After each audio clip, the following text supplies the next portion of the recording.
Hello, everybody, and welcome back to the 186th episode of the Save Slot 3 Gamescast. I am your host, the professional hater, EOF Gizmo, joined this week by Matt of Das Hello, everyone. and Mr. CW Lanky.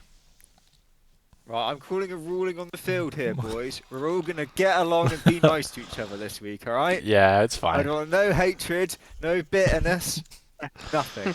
Alright? We will need to go We're to. calling it straight We down will the need. fucking middle. We will need to go to VAR for that. Nah, it'll be fine. No, it's FA Cup weekend. We haven't got that. Yeah, going for a replay. But before we get to the showcases, the topics of the show, let's start with the very small Chris Pengelly news desk. Time for some news. We've got three items of news. One, there hasn't been very much news, and obviously we've got a lot to talk about with the showcases. So I've picked up some news that are kind of related to the showcases. So I do Nintendo first, because it was a partner showcase they had, and we'd seen no Elden Ring. You know, that was supposed to come last year, never did. And we saw no Dust Bloods as well, which obviously is from software, so part of the showcase. We've seen Hyrule, whereas neither is in there. But Kanekawa says on their financial report, both are coming this year, Craig. So, Bullshit. so if you got in fantasy credit, maybe points for Dust Bloods. No, I I don't don't believe think. them. Has I don't anyone actually believe got Dust Bloods in No. fantasy We don't credit? know. No. No, I They've guess not we'll actually wait. shown anything of it, and I don't think any of us think it's even gonna come out, even with this, to be honest with you. No, it just seems also weird if they, I know Elden Ring could come out May, and then you put out Dust Bloods in like October, so you have got a gap there. But obviously, they are pretty similar, titles and stuff. You could be all souls out, if they both came out this year, maybe. Dave, interested in either? Interested in giving Elden Ring a go? Obviously, coming to Switch 2. Don't do it. Definitely not. It could be a full physical. Maybe. On the You know that don't bother me, Pengi. No, I know, but it could be, you see it in the shop, or No. there's Elden Ring on my. No, I actually still own Elden Ring digitally on Xbox/PC. So if I really wanted to hate myself Is it more, play anywhere? I own it on whatever is on my thing. So I might have bought it on the PC. I don't know. No. It's on my Legion Go. Not installed though, Craig. Don't worry. My weird theory with this, and this is just a theory, that Hmm. I don't think we'll see Dust Bloods this year. I think that they'll spend so long doing Elden Ring that they'll turn around and go, Dust Bloods needs more time. And I think they'll port Night Rain first to test like the online stuff.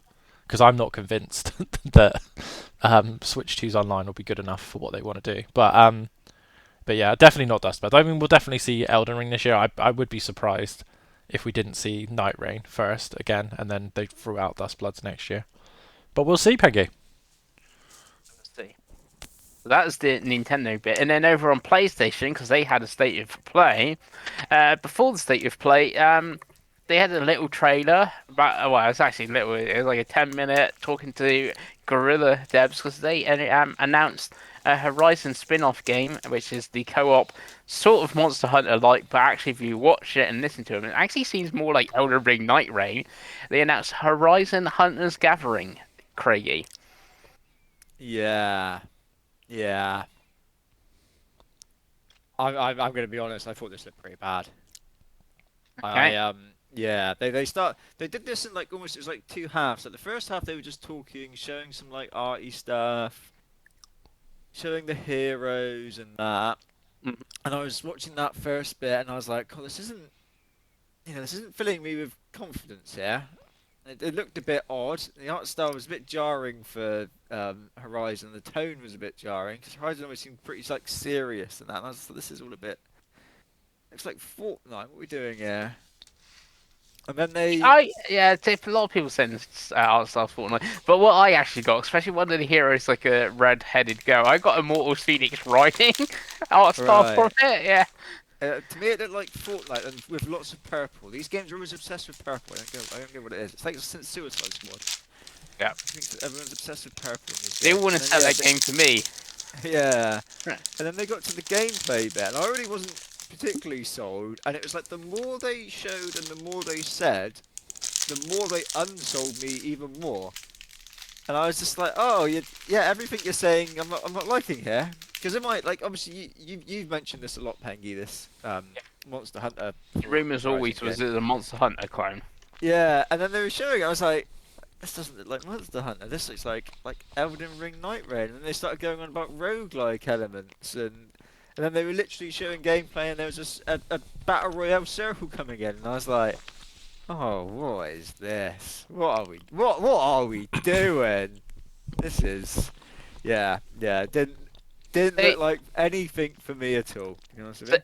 my little theory is obviously they didn't show any of the story mode, and they did say in the story mode's fully co-op as well. I reckon that's going to be more Monster Hunter like, and there's going to be a story and like, oh, we found a Thunderjaw and blah blah blah, and then you like fight that. But then like you have the core sort of multiplayer bit, which is the weird Elden Ring Night Rain style where you're hunting. It said I'm sure they said for like 3 days, and at the end you've got like the big monster and you get your new gear and stuff like that. So I've picked up a new bow and arrow on day 2 to get to the end of day 3 to go fight the Thunderjaw, for instance, in that mode.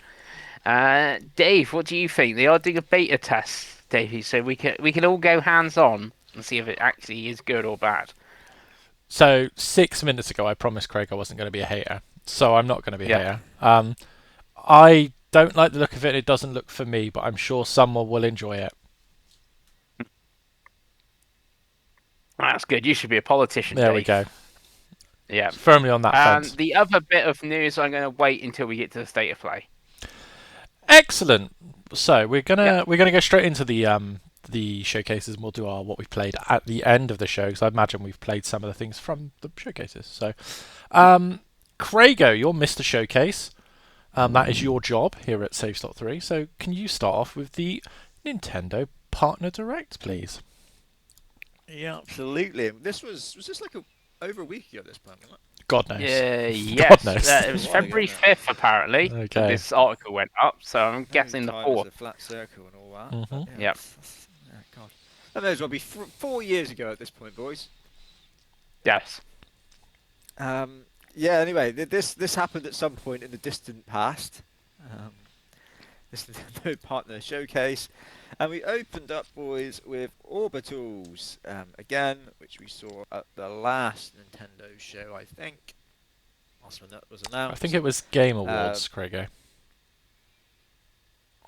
Was it? I think it was. Maybe. Yeah, Possibly. I think it was as well. But Okay. yeah. But yeah, anyway, they showed it again. They showed more gameplay stuff this time. Still no date. They still just said summer 2026. So we remain waiting on that. But what they showed, I thought looked very good, and I feel like a lot of people have already decided they like this game. That's why I just went straight in and swooped it up on Fancy. It's just from the art style, people just seem to be gushing all over this. Yes, it's like an Unless the 80s anime gameplay split is fiction. utter dog shit, I think this is just going to get like an 80 by default at least. Yes. What about you, Davey? Did you like what you saw of Orbitals? Yeah, I think it's a really interesting idea. I think it's interesting that we're at the point now where we're getting what people are calling haze lights, which I quite like the sound of haze lights games, like from the haze light. Really like the art style. Really like the vibe.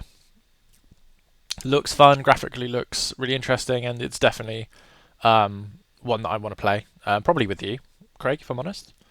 And it is a Switch 2 exclusive for the time being. I'd imagine that's only timed, but yeah, Which is first on Switch 2. yeah. But yeah, I think Yeah. it looks good.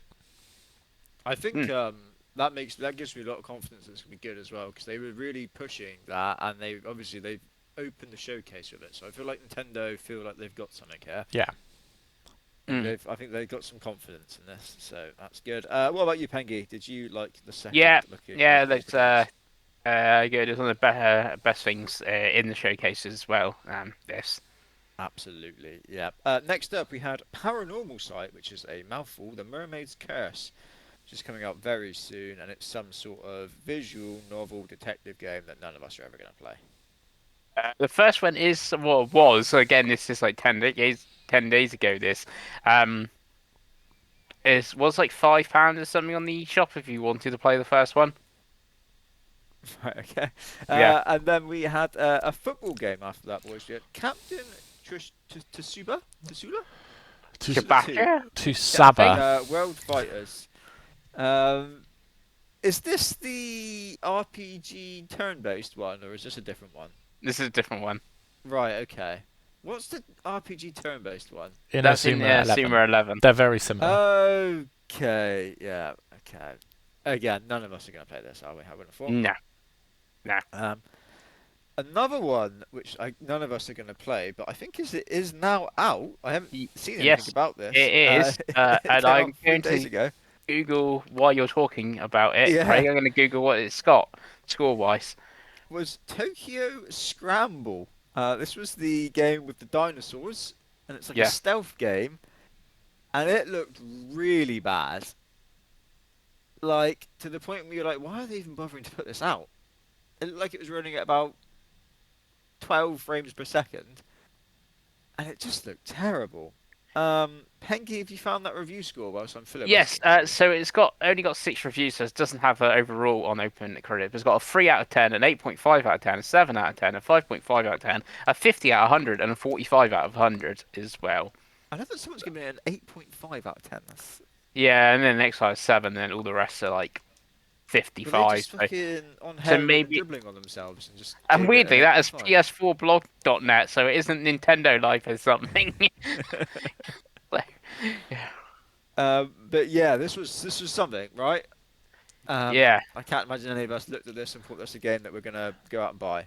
No. No, so I saw obviously the Nintendo Direct, and I was like, "Oh, dinosaur horror game," and then I like watched it properly. It's like, "Oh, that does not." Then they came up like watching it properly. It's like, "Oh, it's a new disaster report game or something," and it's like, "No, I don't really know what this is. It's disaster report mixed with like Dino Crisis, but there's like no combat, and you can play it 4 player where you're all controlling a bit of the character as well, which seems very weird." So yeah, I I don't know like if the it's idea like, they thought that 4 people were gonna buy this. yeah. Yeah, You've very all odd. got to Well, get on at the same time. I guess with game share, only one of you need to. But yeah, it's very odd.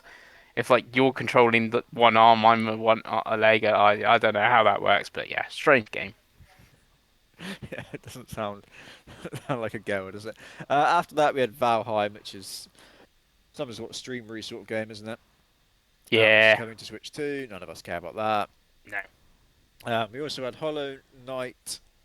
This is the original Hollow Knight, isn't it? yeah, Switch 2 edition was out that day, yep. whenever this show was, 7 years ago.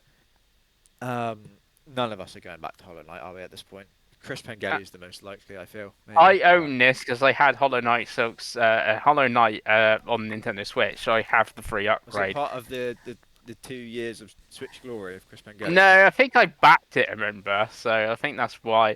Well, I see, this is the thing, I'm sure I backed Hollow Knight, but then I would have got Silk Song, and I've never had an email or anything about Silk Song, so I don't know if I did back the Hollow Knight, or I So they just, knew that you backed it and didn't bother playing it. They were like, or I just, we don't or want I this just, guy's filthy money ever again. or I just bought it and thought I backed it. I don't know. I can't remember. Yeah, but there is now Switch 2.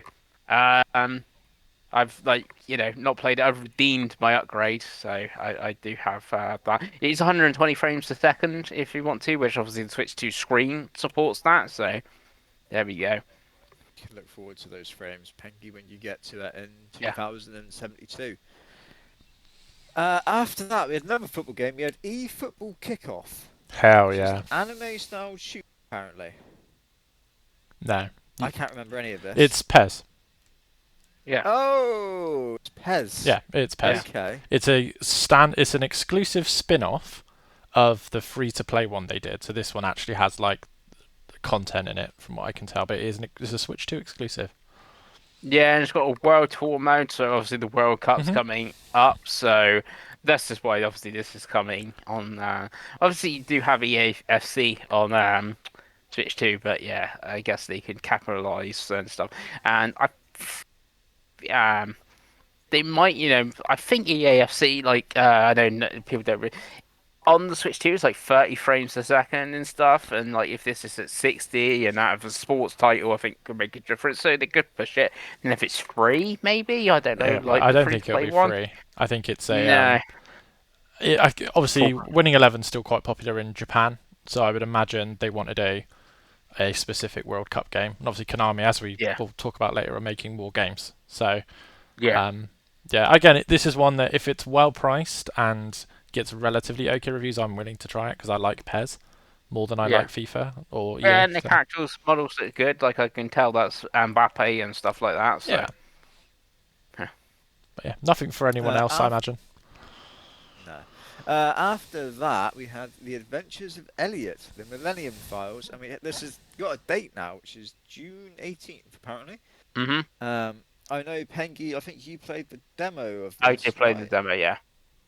Back along. I think you probably have it pre-ordered or some shenanigans, right? Are you excited to be playing this in June? Yes, I am excited to play this in June. And also, Square put out like announcements that they took on feedback from the demo. They've changed like I think like how you get experience, difficulty, something else. They've changed a few different things.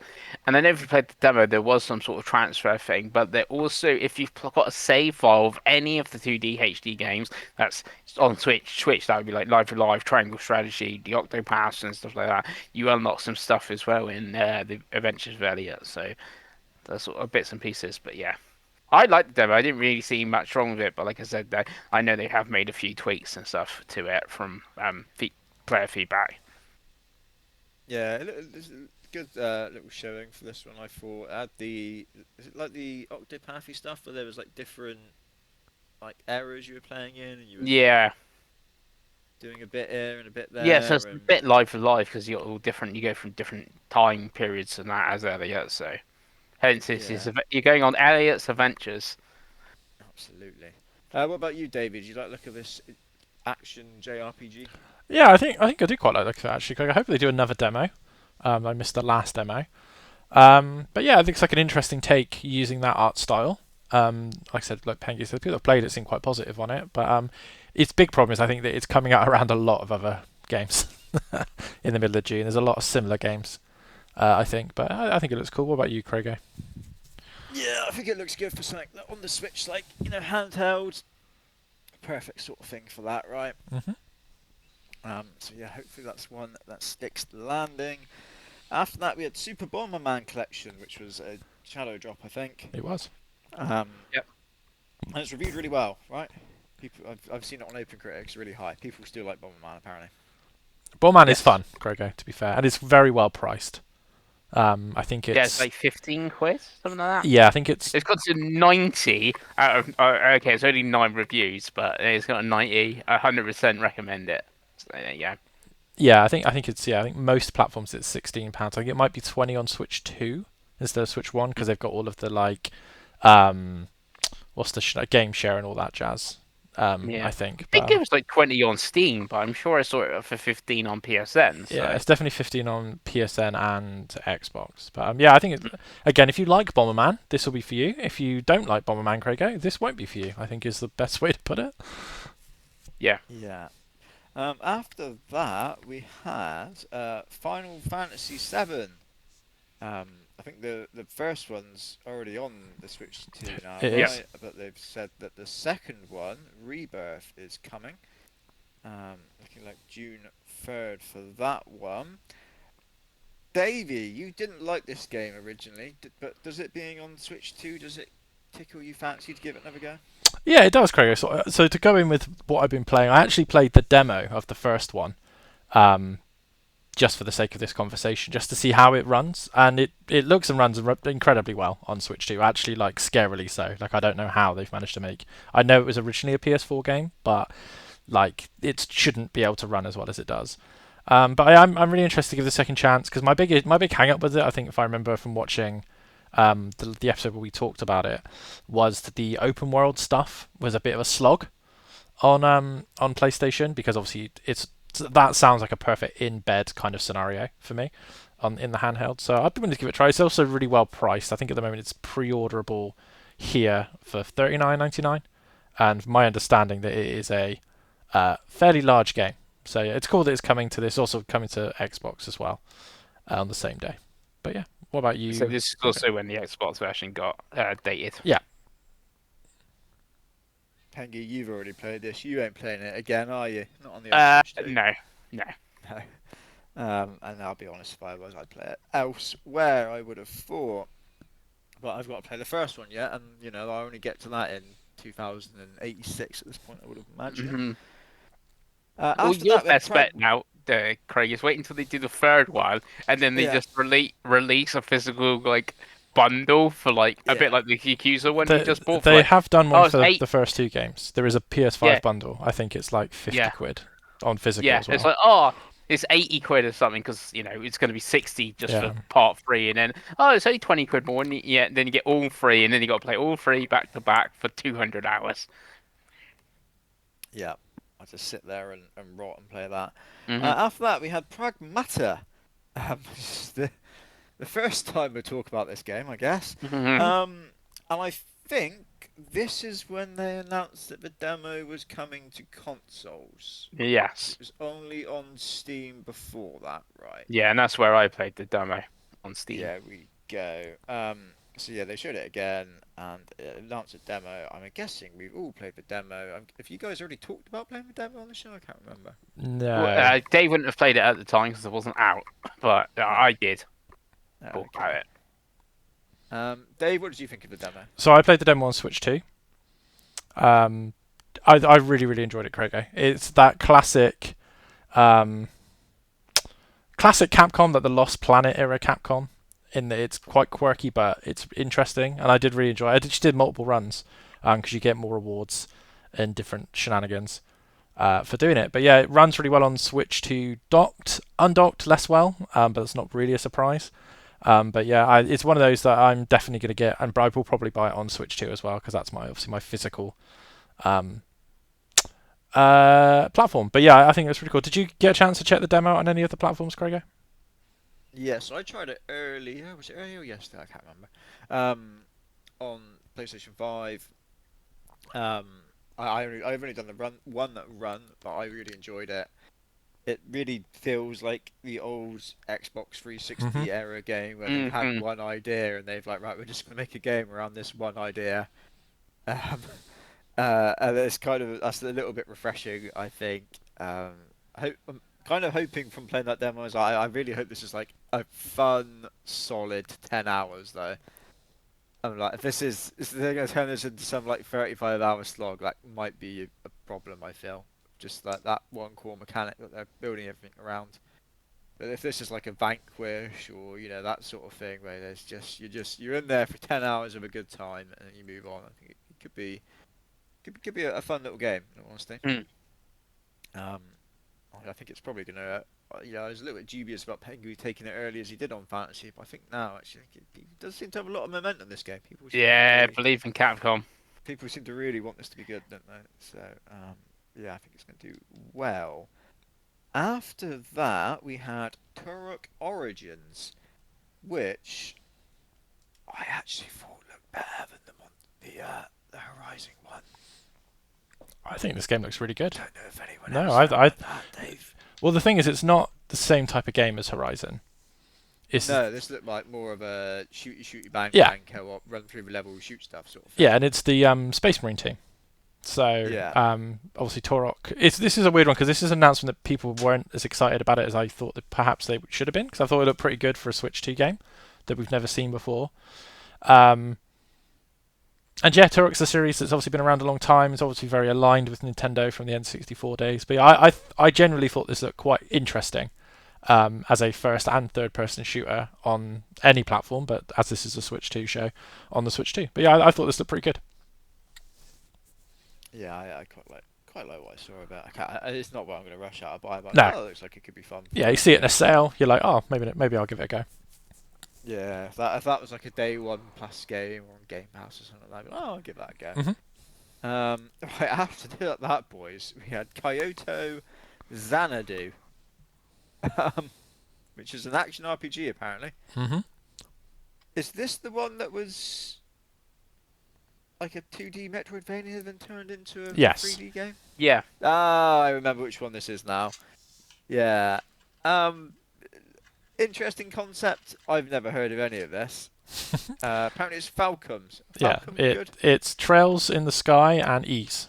That's that team. Oh, okay, it's those So And people. there was one back on the day on the Vita called Tokyo it Xanadu. was, which I There you believe go. I might have reviewed for the Yeah, show, Pengi, I think. but I believe that wasn't a Metroidvania, and No, that was a this is straight up action an RPG. RPG. Yeah. Yeah, yeah, like the camera Davey, did behind you the like the look character. of Kyoto Xanadu then? Yeah, I was sort of cautiously optimistic because obviously I like JRPGs, Craig, as you know, and I do really like Falcom. So this is definitely the biggest budget Xanadu game they've done. It's a series that has been around since I believe the late 80s.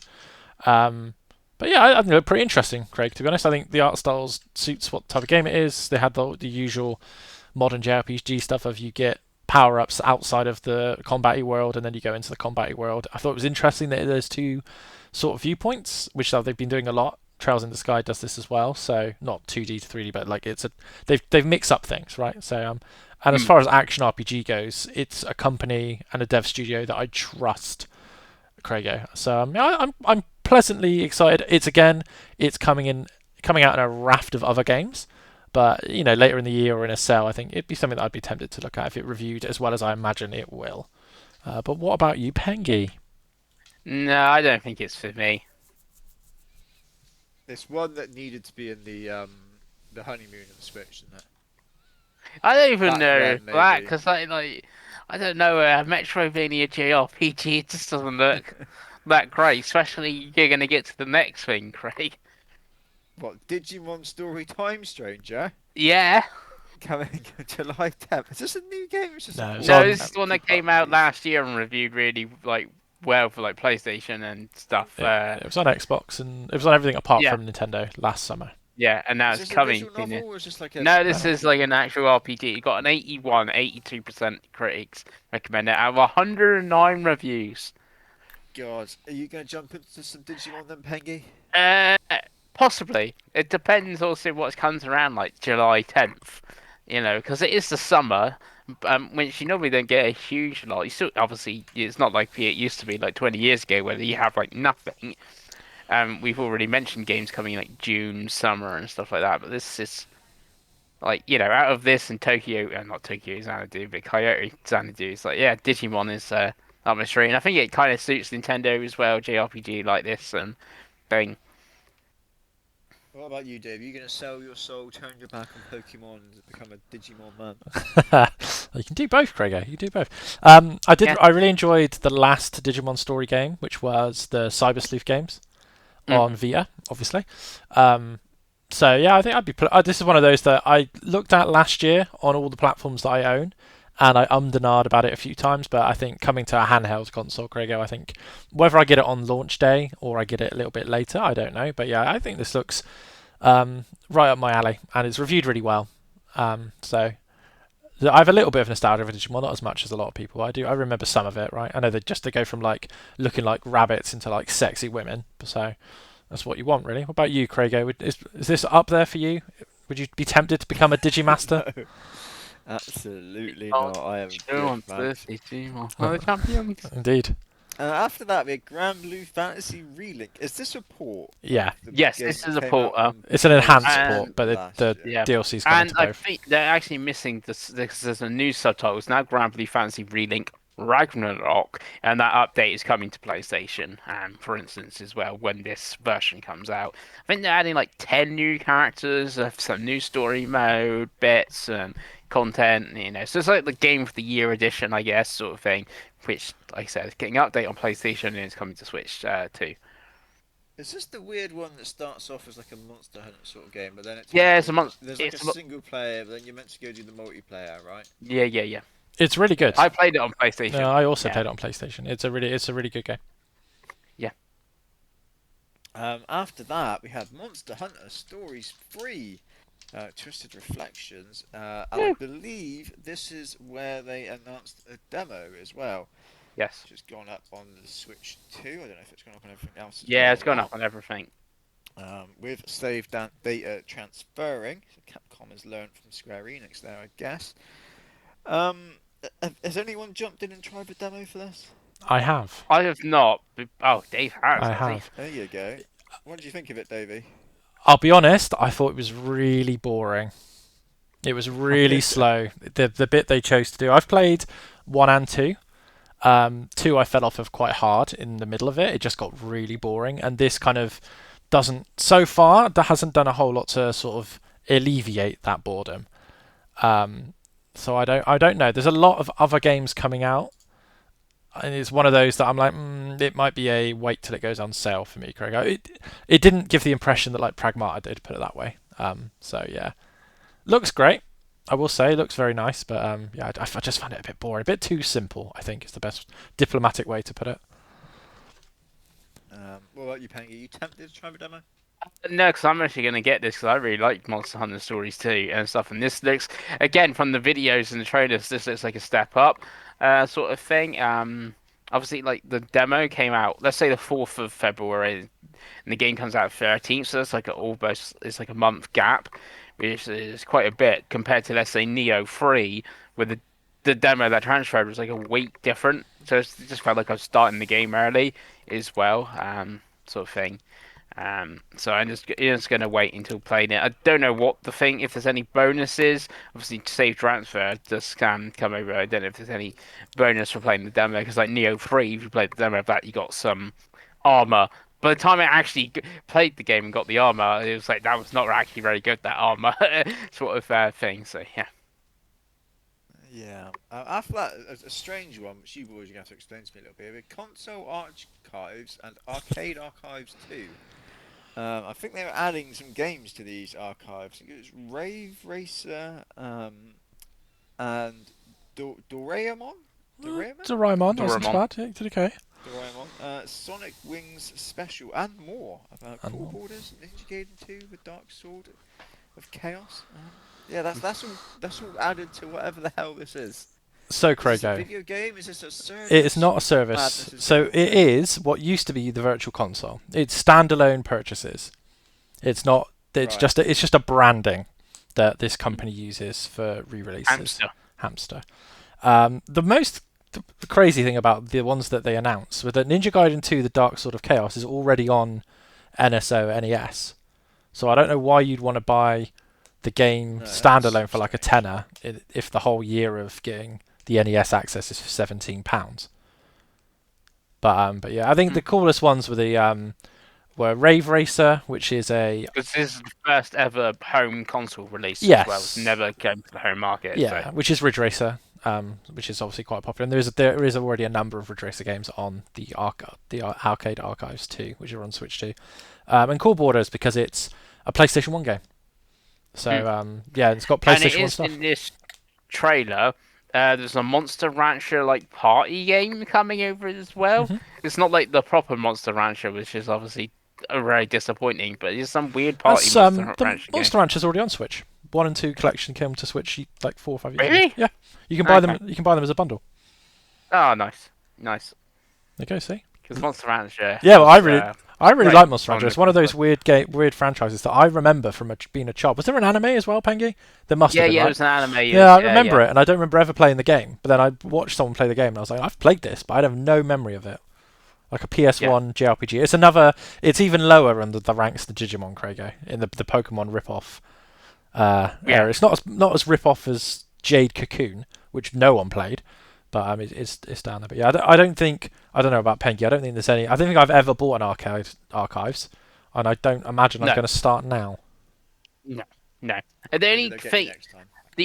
I guess, positive is they're doing console archives, and they actually put a list up of like the years in question mark. Is going all the way up at like 2005. Oh, So nice. that means they're going to do like an original Xbox game, PS2 game, or GameCube game some point in this series. And there's like games from like 2000s. It could be a Dreamcast game mixed in or something. So I'd be interested to see what comes. But at the moment, neither interest me. Exactly. That's fair enough. Um, there was a scissor row after that, boys. I'm going to skip it because this is pointless me reading all these out for no reason. And then we had again. This is going to be the first time we talk about this. Resident Evil Requiem was shown again, boys. That's, It's going to be shown forever and ever until it comes out, and then they'll show it even more because there'll be some sort of DLC or something, won't there? Yeah. That was They shown showed as a again. casual mode for the Nintendo gamers. There you go. Just hold forward and it will play itself, Yeah. hopefully. Confirmation there's amiibos if that wasn't already a thing Yeah, there's a before. Leon amiibo. At the time, they only announced Grace. Now we got Leon as well. Are you buying them, Pengi? You Yes, still they're like coming in the amiibo? summer. They're coming in the Oh summer. I god. want the amiibo. Oh god. I love the idea of Pengi like selling his Switch 2 one day and just being left with all these bloody amiibos Oh, just yeah, sat but they're there. cool figures. They're cool little figures. Yeah. And then we ended on the little man Todd Howard came out from Bethesda, and he announced that Bethesda games were going to be coming to the Switch 2. They're going to start porting some stuff, and they announced that Fallout 4 was coming. The Elder Scrolls Oblivion remastered that came out last year is coming. And was there something else? Oh, Indiana Jones, which you already knew about, right? Yeah. But did they show it? Was that the first time we've seen it on the Switch 2? No, they showed it the last direct they did. Ah, okay. So yeah, they've announced those 3 games are coming. Obviously, you imagine there'll be more. Did they say these are like the first Bethesda games on Nintendo? Did I No, hear that right? Skyrim was a launch Switch game. Oh, okay. Yeah. I've made that up in my head completely. But yeah, those 3 games are getting ported to the old Switch 2. So Dave, if you haven't played any of them already, you can play them now on your Switch 2, I guess. Yeah, it was a pretty poor way to end, to be honest, Yeah. because they didn't. I will say in the scissor reel that you skimmed over, Tales of Arise coming to the console's cool, and Cold Set Begins is one to look out for.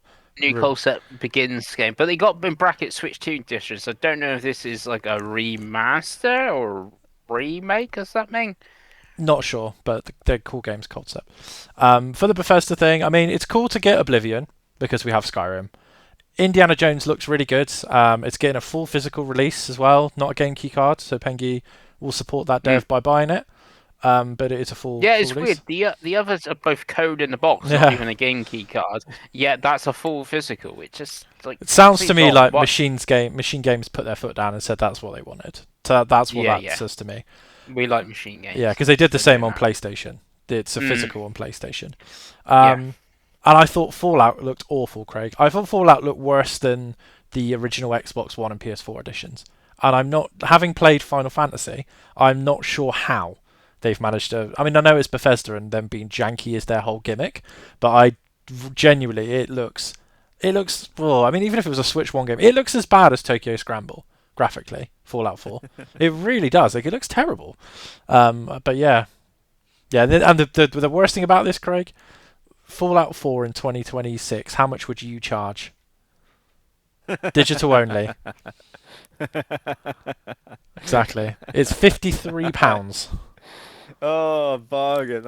And it is that price on all the platforms now. That's what they've done when they released that anniversary edition, which is ridiculous. But yeah, Yeah. I feel like they were contractually obligated to put this at the end, and it's didn't help the case for the general games media's like a vision for this show. I don't think. But what about you, Pengi? Are you gonna? I know the answer, but are you gonna play any Bethesda games on your Switch too? Nope. No. If I'm gonna play out of these 3, obviously I've already played Indiana Jones, and Indiana Jones is great. So that's a great game coming to Switch 2. Um, But Oblivion, I do kind of want to play Oblivion because I love that on the 360. I did have the 1000G on like my old profile. My 360, went back to Luxembourg or wherever Microsoft repaired it, so they didn't have to pay taxes or whatever thing. And I lost my profile and I decided a new one. I do love, like to play that again, but I just play it on PC for a game pack. Or they did a physical on PS5. If I go to CEX and the Oblivion physical's in here and it's 25 quid or something, I'm gonna pick that up because I'm trading in a something game and I'm only putting £10 towards it. But I'm not gonna rush out and spend 50 quid or whatever it is on the eShop, which I would have to do because there is no physical as well. Yeah, it was really good. That's why I played it last year on My Legion Go, and I really enjoyed hmm the Oblivion remaster. Anything for you, Mm. Krakow? In the Bethesda one, obviously you're going to play it on Game Pass if you're going to play it, aren't you? But Yeah, yeah, not on the old Switch 2. I do want to give the Oblivion remaster a go, but yeah, it won't be on Switch 2. Obviously, it'll be on Xbox. I would have thought. Mhm. And that was the show, boys. I always have kind of low expectations for partner showcases, and that's for everyone, for Nintendo, Xbox, PlayStation, because they always tend to be quite bad, I think. But I thought this was still quite far below my expectations personally. I thought we started really well with Orbitals, and it kind of just went along from there. Just kind of meandered its way to the end, and if I was putting a score on it, I don't know what I'd even give it. Maybe like a 1.5 out of 5, I reckon. Pengi, what do you think of the show? See, so I get back through the list. I can't remember. I think they showed 30 plus games. I think there's like seven that I like here and stuff like that. So not a huge amount of the 30, but I didn't think it was 1.5 bad. Also, I guess the problem also with the seven games they showed, like, it's Resident Evil, we've already seen that. It's Monster Hunter, we've already seen that. It's Pragmata, we've already seen that. Um, sort of thing. Elliot, I guess, now we've got a date. That's, cool. And like Digimon, I think I've sooner play that on Switch than PlayStation. I haven't actually seen it cheaper or anything on PlayStation. Again, by the time it comes out, maybe I could go buy it on PlayStation for like 20, 25 quid on Game Collection because it's now 6, 12 months old. Who knows? But that's where everyone detect me. I was thinking like a 2 out of 10, maybe like a 2.25, but nothing really here. Like it really started out strong with Orbitals, and I think it went a bit. I think like Bethesda's a weird one to end with as well. It's like I heard before this, oh, Xbox is going to have a big presence on here, and I was like, oh, cool, we're going to get Call of Duty or Sea of Thieves. And so I was like, oh, it's Bethesda games, so it makes sense. They're part of Xbox, and I think maybe they're bigger than we think. I don't know, that sort of thing. Again, maybe Call of Duty ending it wouldn't have gone down either well, because I remember E3 last year, or some Game Fest, I should say, last year when Call of Duty ended Xbox and everyone hated that. So, who knows? And what about you, Davey? yeah, it's a strange one because so when you go back through the list, there's an awful lot that I want to play. Obviously, I like JRPGs quite a lot. I'm really interested in Torok, really interested in Orbitals, and there's quite a bit. So I mean, for me, it's probably a 2.5. I think the way they laid out is the worst part about it for me. I think if you'd shuffled a few things around, it might have got a little bit of a higher score. But yeah, I can get why people don't like it. But for me, there was a lot that I want to play. And it was a partner showcase, not an actual Nintendo Direct. So it's one of those. Yeah, that's It's like the difficult, thing. I know it's but a partner showcase, but the last one we had Hyrule Warriors. I'm like, oh, we can see Dustbloods here because yeah, it's not yeah, Nintendo. they ruined their own It is a expectations with part. that, didn't they? I think. It's yeah. It's like because Hyrule Warriors is Koei Tecmo, not Nintendo. It's like, oh, this is from Software, not Nintendo. So sort of thing. It's like, oh, that's not here. I couldn't think of any other games at the time in development like that from like Pokepia, because that is like think it's weird. I think it's Koei Tecmo's making that, but I They think it's like are. X Dragon Builder devs or something are actually making it, as something like that. So that's another one that like maybe that could have appeared as something. Like you said, they kind of set the expectations. Like we've had Hyrule Warriors in this. I think we've had it in the past when the Wii. Not the Wii U one, the first one on Switch. I think it appeared in like a part of the showcase and things like that. So. But yeah, But yeah, that was the first show we're talking about, boys. Mhm. And the next one we had a PlayStation State of Play, and that was 3 days ago. It's Yeah, on the Thursday, wasn't it? 12th. 12th, yeah. Yeah, it's Thursday. At 10 p.m. for us in Royal Britannia times. And we opened with a bang again, and we opened with Ember Labs, and they showed off Kana Scars of Cosmora, which is the sequel to Kana Bridge of Spirits. And this looked like Kana Bridge of Spirits made us a lot of money, and we have a much bigger budget now. Look what we've been doing, guys. It looked really good, really cool, a lot more ambitious. There's bigger areas you were running around when you were mounted on some sort of don't know if it was a fox or what it was, some sort of big Yeah, animal. some sort of fox. Yeah. Yeah, they're like foxes in bloody Japan, don't they? And yeah, it looked very interesting. I played Kana last year, I think, in the backlog challenge, maybe. I thought it was pretty good, but I've definitely felt like it was, it nailed its look and its vibe. I really thought the combat was very, very basic and weirdly kind of finicky and hard in places as well. Whereas this combat looked a lot more interesting and like there's more going on, so that filled me with quite a lot of hope. But yeah, I thought this was a very exciting way to start the show. Dave, did you play the first Kana? Yeah, I got about halfway and then I got bored because the combat wasn't very fun. Yeah, the But combat's weird. It's hard as well for some. I don't know why they made it hard. yeah, It makes it a bit of a slog. it's difficult because Ember Labs obviously they're well known for they're an animation studio primarily, and hence why the games look as good as they do. So I think their first attempt, like you said, I don't think it had as much budget, and they put their budget into making it look good, and it was memorable when it looked good. It looks like in this they've overhauled the combat, so I'd be more interested for sure. Obviously, at the moment it's only PS5 and PC, so I probably won't. PlayStation published even had the PlayStation Studio logo coming. So yeah, that's where I think the budget's coming from, Davey. I think Mr. PlayStation's giving them a few quid to making it look this good.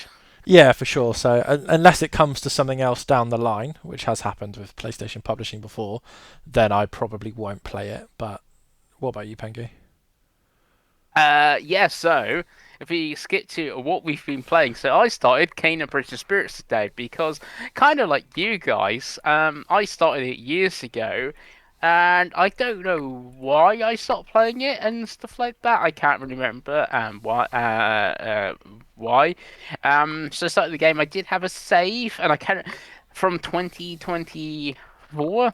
And it's like at the start, and I'm like, oh, I remember I lost like my save because I didn't obviously, you got to have plus to get your cloud saves, and you remember like Final Fantasy or whatever. I didn't have my save when they did the PS5 version, so I'm like, so I'm at the start, but I was like, it's not very long. This game, it's like 10 hours long, and how long to beat.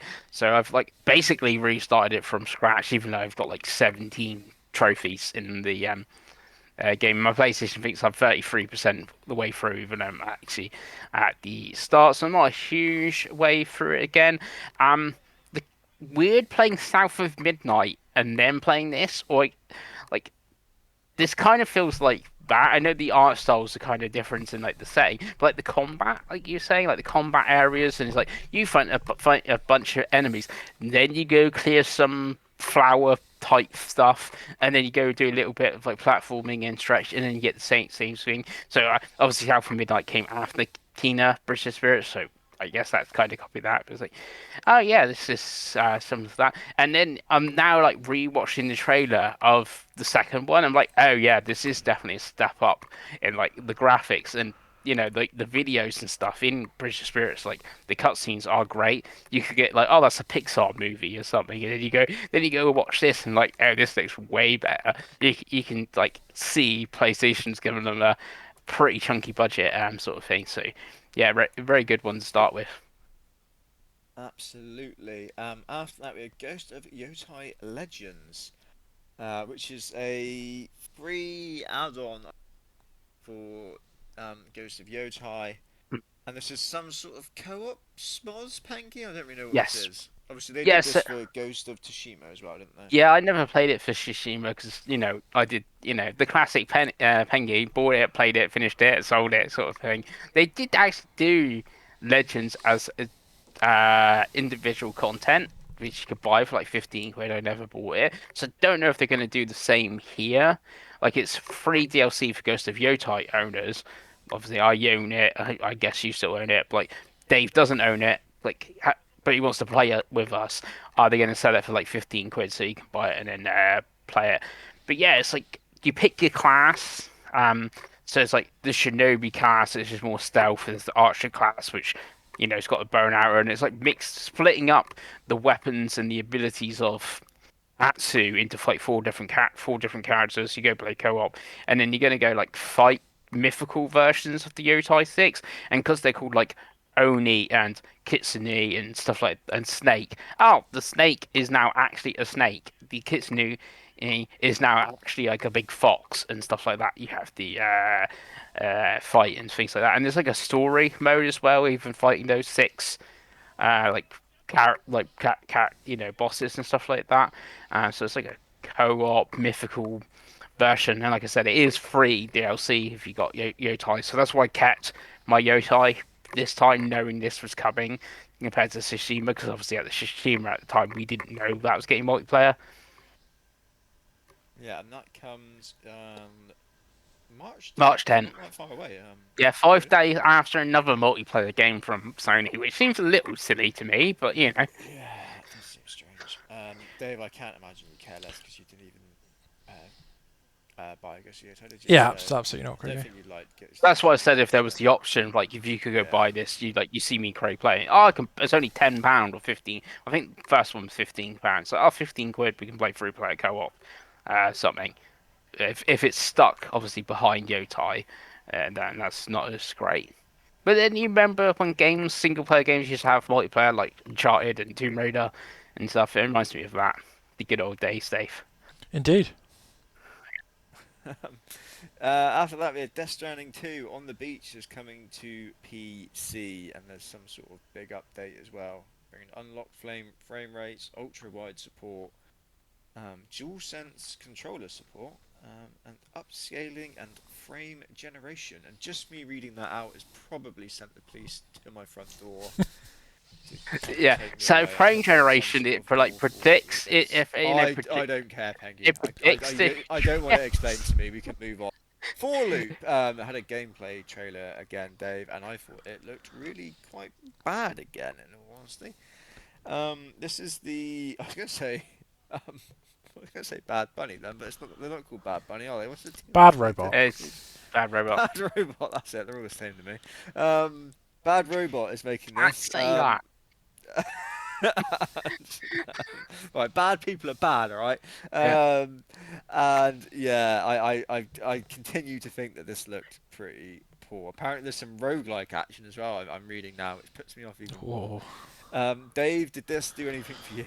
I thought it looked really poor, Craig. I don't want to get myself in trouble by being too negative. But yeah, I just didn't see, as Pengi said, there's lots of these types of games coming from Sony themselves. So I don't know. I know why they're doing it because it's what's his face who made Cloverfield, his money, And also Left Abrams. 4 Dead. Yeah, and Yeah, obviously the other guys yeah. Left 4 Dead, and So obviously it people will love come that. out, and I'm sure as every other game like this at the moment, it won't do well, and 2 weeks later the development team will get canned. But Yeah. it didn't look particularly interesting, I think is the diplomatic way to say it. Generic as fuck. Yeah. What about you, With Pengi? purple, not so I think purple this again. must be the worst looking thing in the show, and the only way I can see this doing well is they do. Well, I was gonna say you see it in game, but game is gonna be dead by mostly this comes out, and you Yeah. stick a big sticker on the box that covers up everything that says from the creator of Left 4 Dead, and then people go, I like Left 4 Dead, and pick it up and it sells well. That's about all I can. That's it. That's about And all for I the can people who see. like Left 4 Dead, Penguin, they're old now, mate. Yeah, Then yeah. buying They're games old. in shops. They've No, got the but kids and shit now. They're. that's the only thing I can see you doing. Yeah, okay, you stick on PSN, and the PSN picture is just left from the creator of Left 4 Dead, and that's the thing. And Paul Loop is in little characters. Yeah, yeah. So we were waiting to see on that one, I think. Yeah. Again, the second time we had Pragmata was shown again. I actually thought this trailer was pretty cool though. So I will just say something even though we've already spoken on Pragmata.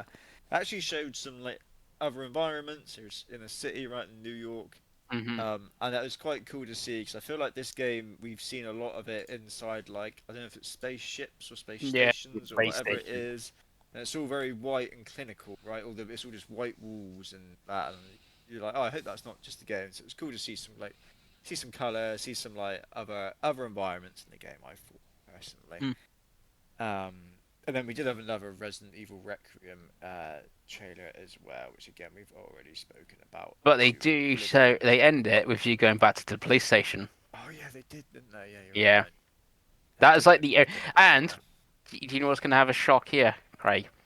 Yeah, It is go on. called Resident Evil Requiem, the fourth trailer. How is this the fourth trailer? Well, they It showed feels like the same one about 20 times, the one in the hotel with the mum and the yeah, daughter. yeah. Because this feels like 50th trailer, not the fourth trailer. Yeah. I am worried about Onimusha, boys. This has been like the fourth or fifth showcase in a row. We haven't seen 10 Onimusha trailers. What's going on? Mm. What Mm. is going on with that They video still got it game? as 2026 because there's a big Capcom on Steam. Like they got like a big page on their sale and stuff, and they got basically all their titles listed and stuff. And on the mission is still there 2026 front and center with Resident Evil and Pragmata and stuff. So Yeah, so I'm sure it will come. It's odd because we were getting it round on our foot at one point. maybe like after Pragmata and they start advertising it more and they're just focusing on these two at the moment. Yeah, that Maybe. makes sense, doesn't it? Yeah. Does make sense. Sensible. Um, after that, we had a fucking Legacy of Kain remaster again, boys. How is there always a Legacy of Kain remaster on the show now? How many remasters and ports? Well, have they've Legacy they've of now Kain remastered been all of them. getting? There is a new one later on in the Yeah. show. Yeah. It's just endless, isn't it? It is. Someone somewhere really likes Legacy of Kain. That's all I can think. There must be someone somewhere that's got a lot of money for publishing. It's like, I love Legacy of Kain. Because I said I remember it. I remember the demo Yeah. on PS1. I remember playing one of them on Dreamcast, but it's not one of those I That wake was up in the Soul middle of the Reaper. night and go, oh yeah, I hope that comes back. But it's back, Gregor. That being Very said, much back.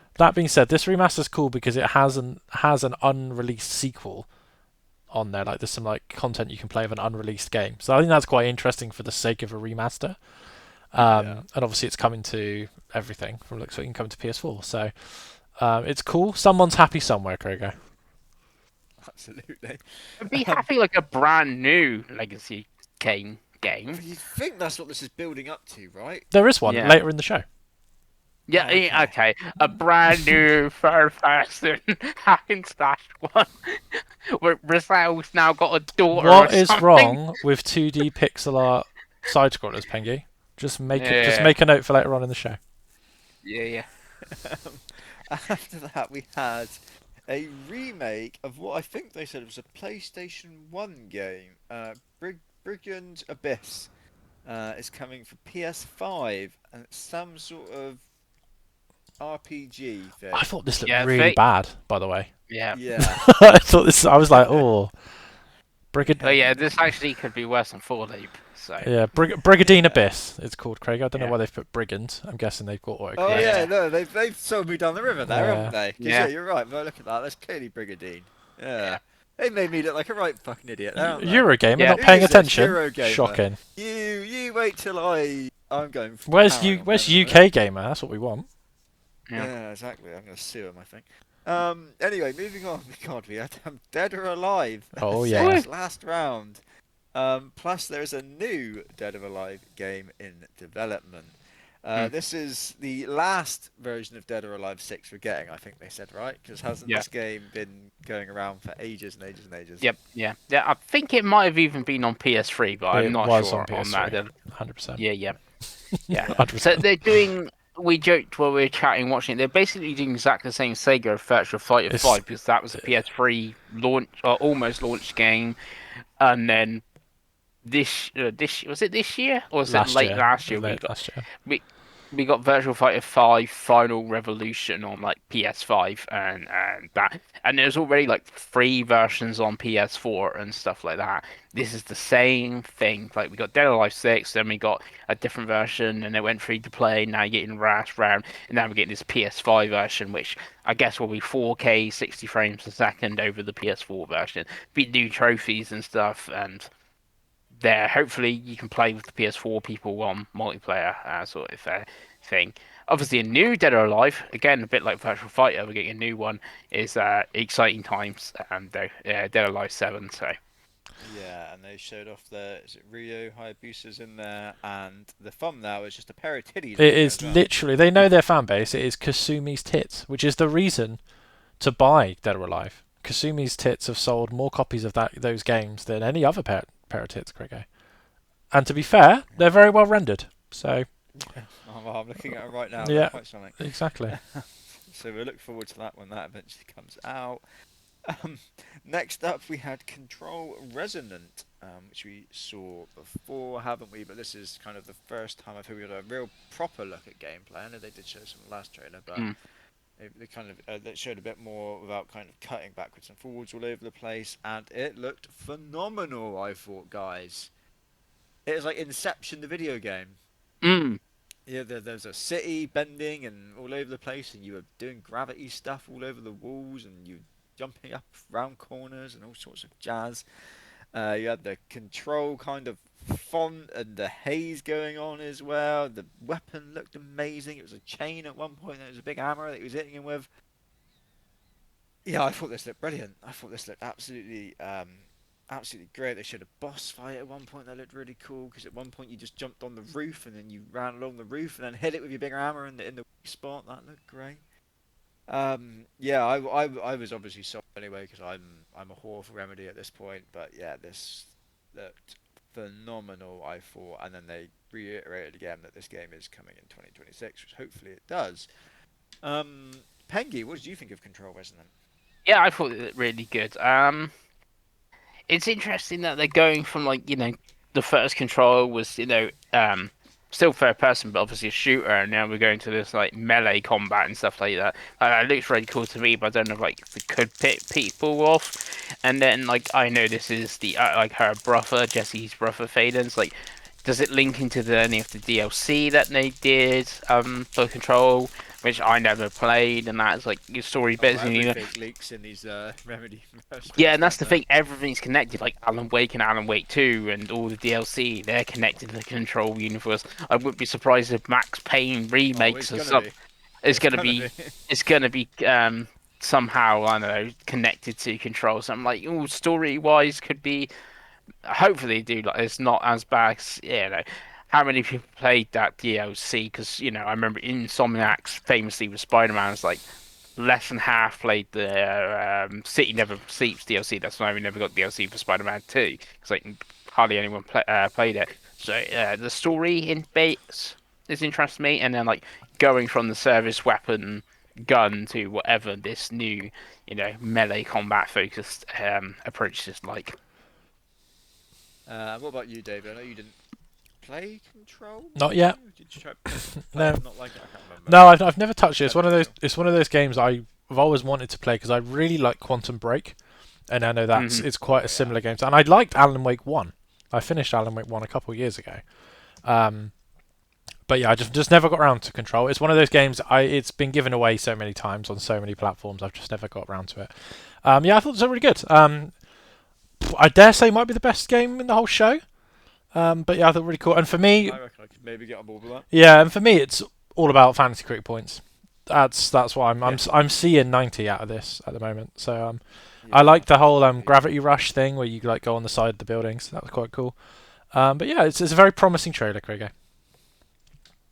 Absolutely. And after that, we had Crimson Moon, um, which was a melee action game. Is it some sort of co-op thing as well? Yeah, I think Was it, so. David? Possibly, yeah. A fellow, This looked really like cool because you and a again, a fellow little bit players can. throwback 360 sort of thing. I felt from this.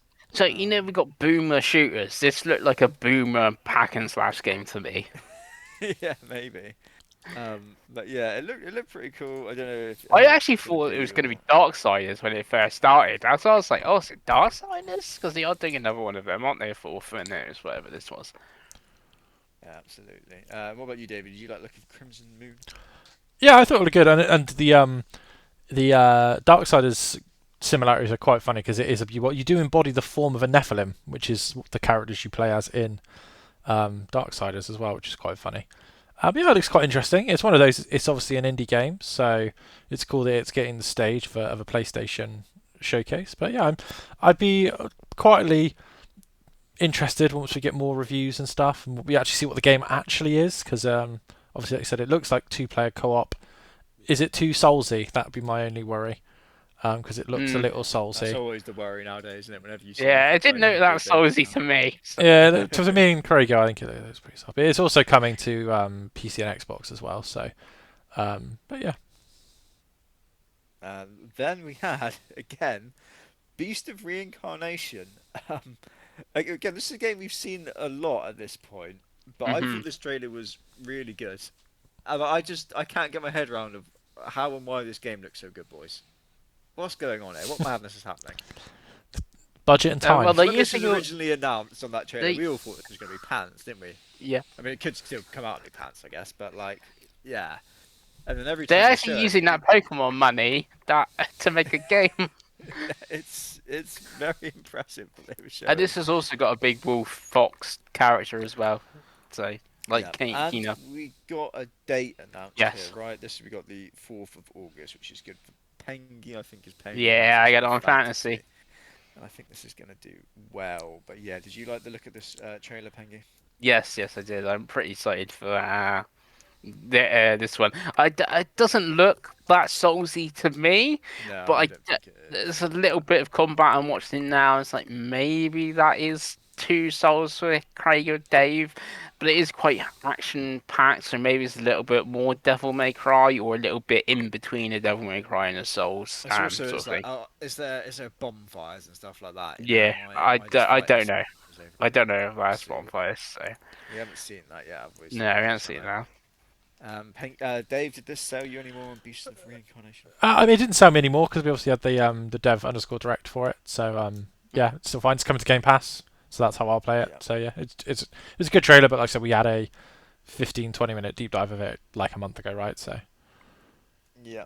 Then we had Rayman 30th Anniversary Edition. It's coming tomorrow, which is Hmm. actually yesterday. Yes. We have a physical edition coming later. This is a bunch of old Rayman games, right? And there's all sorts It's of five versions of stuff in Rayman one, here. 2, 3, Rayman 1, five versions. So you got the Jag version, which was actually the original version, not the PS1. The Jag was the first one. It was a Jaguar exclusive. This has got the PS1, the GBA. I think it's got the MS-DOS version. And I can't remember what the Game Boy fifth one Color is. is the fifth version. A Game Boy Color. Yeah. Yeah, Game Boy Color. So Yeah, like I said, there's some sort of museum in here. And yeah, and it's like an it's a very interview. much a collector's like retro It's digital Yeah, clips again, isn't it? You do all these yeah, documentary collection games with Mortal yeah. Kombat and Atari and all that. Yeah, because they Bubsy, got like a video. famously. Shows you in this as a trailer where they're talking to. I don't know who the one guy is. The other one is Michel on Soul, which I'm a little surprised they've got him to do an interview, sort of thing. Well, he's You know, so busy working on Beyond Good and Evil 2, Pengi. That's well, why. no, he's not there. Remember, because of reasons. Ah. You know, yeah. Sort of thing. So I'm kind of surprised they got him. And it's quite cheap. I think it's like 15 quid or something on PSN as well. So it's not everything and stuff like that. But yeah, it's kind of cool. So Then, uh, right, I made the boys promise they couldn't be negative or angry at the start here, boys, but I'm breaking this right now. Then we had the lazy bastards at Yacht Club.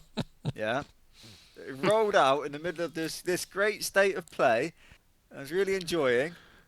They come out and they show their little game, Mina the Hollower. They've been showing for about 16 years at this point. it is the new Silk Song, isn't it? Yeah, they Yeah. show it, and you're like, oh yeah, they're showing some more stuff. They announce a demo as well, which is out now. You should check that out. You think, right, well, this game was meant to come out the end of last year, and they said they were going to delay it by a couple of months. So bear in mind, we're into February now, boys. So I'm thinking, right, well, there's got to be a date now. It's coming out in March, is it? It's got to be a couple of months, right? No. Just spring 2026. That's March, April, or May for you, Craig. One day this game's going to come out and get Well, look, someone some points I on fantasy. guess it's going to come out before June. Yeah, we'll see. We'll see. If you believe that, Pengi, God knows what you'll believe. But yeah, they showed it again. They still didn't give it a date. There is a demo though. Did anyone play the demo? I haven't. I didn't even play the Switch demo because this is weird. So there was a demo on Switch 2, which was exclusive. I don't think that demo has never come to anything earlier. So that was exclusive to the Switch. That demo at the time, sort of thing. They did both versions, and like Switch 2 version, I'm sure it's got 120 frames per second mode if you play on like the. Well, and now they've done this demo, which is also is exclusive but a different one. And this one, the save that carries over, and I think it unlocks to the full game.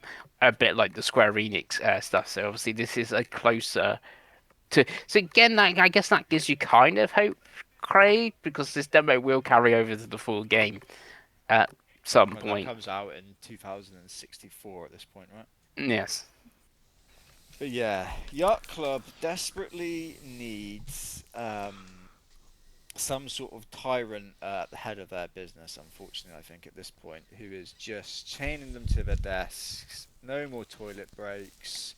Anyone that's working from home, drag them back to the office. Let's just get this game done, shall we? Bloody hell.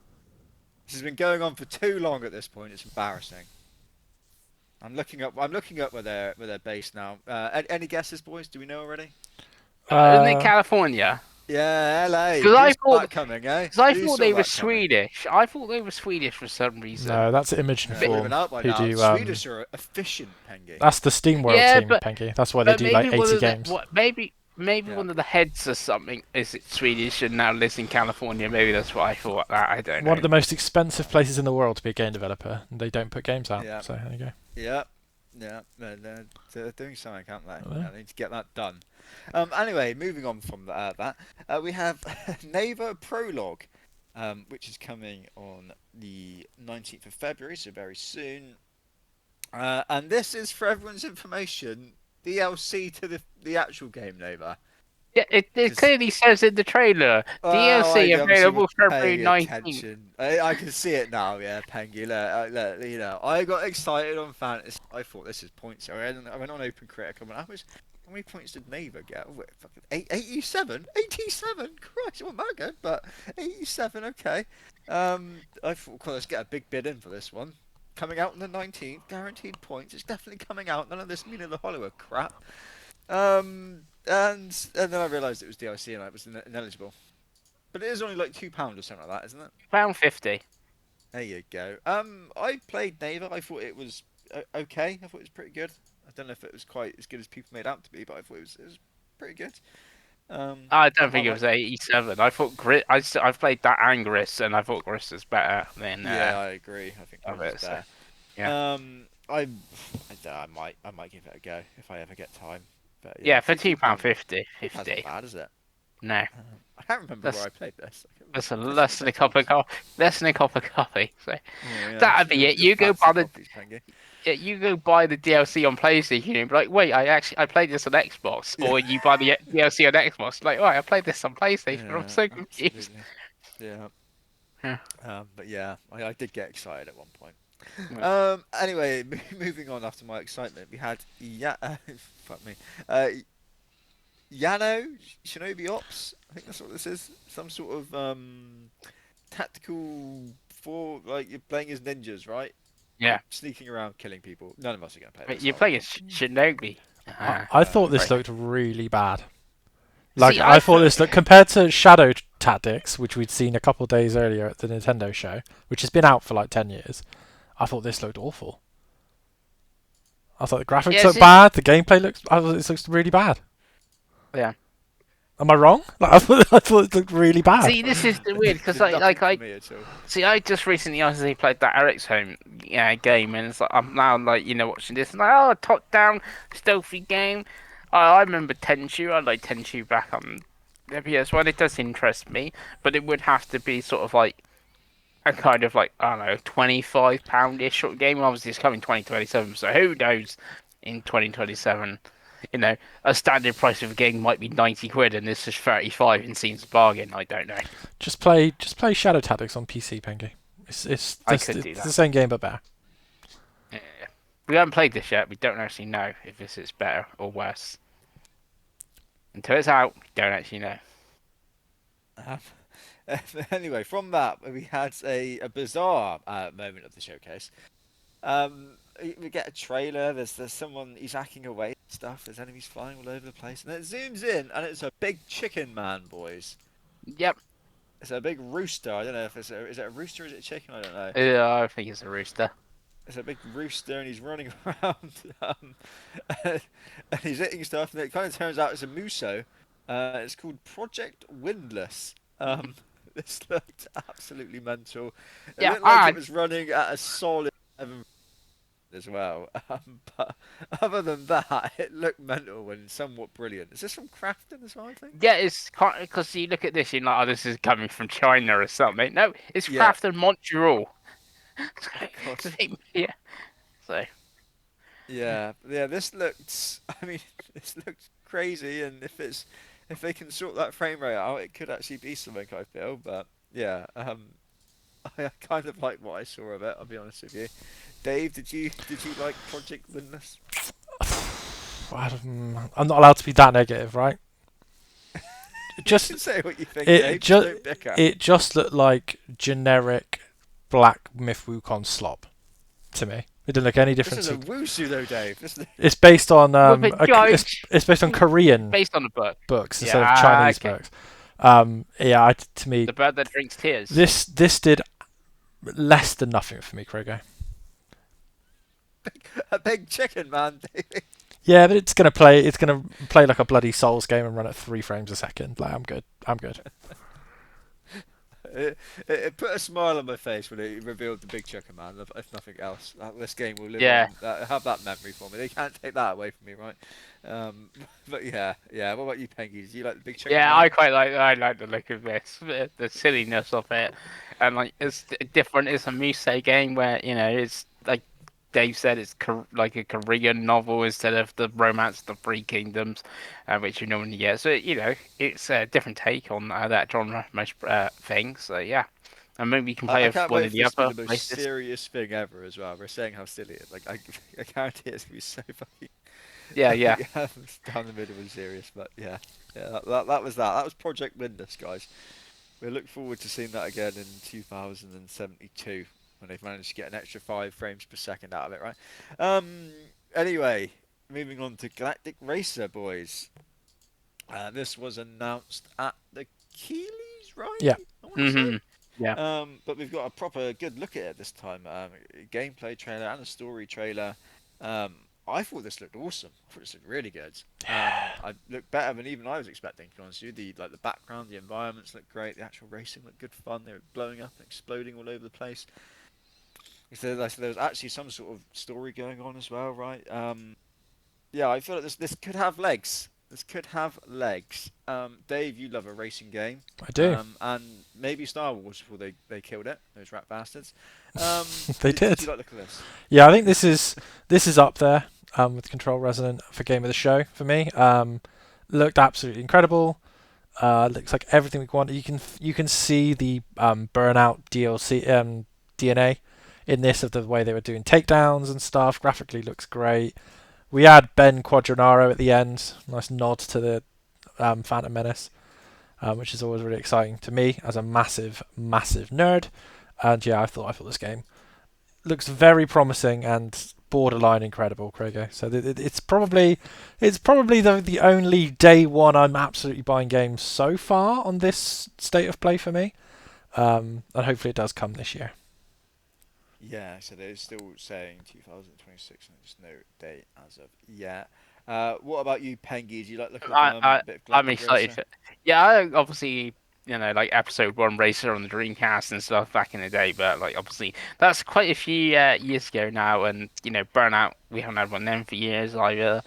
And I do like a racing game now and again. It's normally just Forza, and that's my racing game, apart from Mario Kart. So having something like this is really neat as well. Yeah, absolutely. Um, then we got another trailer, the 70th trailer for 007 First Light. This is the But story trailer. I don't, I again, thought this is the best trailer we've seen, though, boys. I Yes, thought this because actually it's looked because there's no stealth. really That's good. why me and you were like, oh, this Yeah. looks fun. Yeah, I know, there was action. He was Uh. driving, running people over, shooting stuff.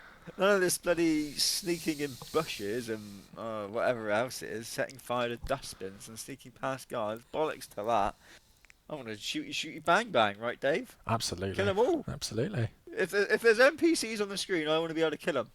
That's how I live my life, Gregor, as you know. Exactly. Innocent, not innocent. They're all gonna die one way or another, aren't they? But yeah, I thought this looked really good. I thought this is the best trailer. Still definitely one I will wait to see what it actually turns out to be.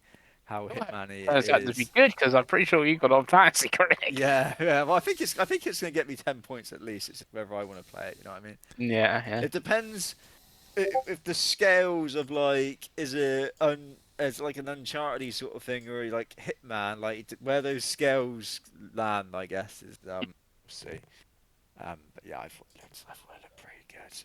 But we've all spoke God knows how many times about 007 First Light at this point, haven't we? Then I believe this is the start of the Konami showcase in the middle of PlayStation State of Play, Yes. which we switched to, which was pretty cool, I thought. And we opened the Konami showcase with Metal Gear Solid Collection Volume 2, where you're getting some more Metal Gear Solid games in a collection, I believe. Pengi, you are Mr. Metal Gear Solid. Oh, I'll stop you there, Craig. Craigo, because I'm the one that owns Master Collection Volume 1. So we'll go to me first. I'm the Metal Gear guy. I'm the Metal Gear guy. I've always been the Metal Gear guy. I bought it I think I bought it on Xbox actually. Bought it ages ago. Yeah, Craig, Metal Gear Solid 4. It's finally been freed. I'm doing it. I'm doing it. Middle of the night over there. Reading it. She loves it. Just stop, Dave. Just stop. I like to hurt myself. Stop buying Metal Gear games. So all jokes aside, so basically the big thing about this, Metal Gear Solid 4 is being released from its PS3 and PlayStation exclusive prison. So you can now play all the Metal Gear Solid games on modern consoles, on all the modern consoles. You can play it on Switch 1 if you want. Don't know how that's going to run, but you can, so wicked. Because obviously the PS3 is also like, not great of emulation and stuff. So like the Switch One power's not really there. So interesting choice. Yeah, to me it looks like a remake almost. Like it looks like almost new assets from watching the trailer. But cool, we're getting Peace Walker, which is objectively the best Metal Gear, and we're getting Ghost Babel, Craig, which is a Game Boy Color game that's very hard to get in a legitimate way. So I think if you're a fan of Metal Gear Solid, obviously like me, a big Metal Gear Solid fan, you'll be pleased that this is coming out. Well, why are you, Pengi, as the second, maybe the third? Craig would probably quite like Metal Gear Solid, actually. Especially 4. Are you excited, Pengi?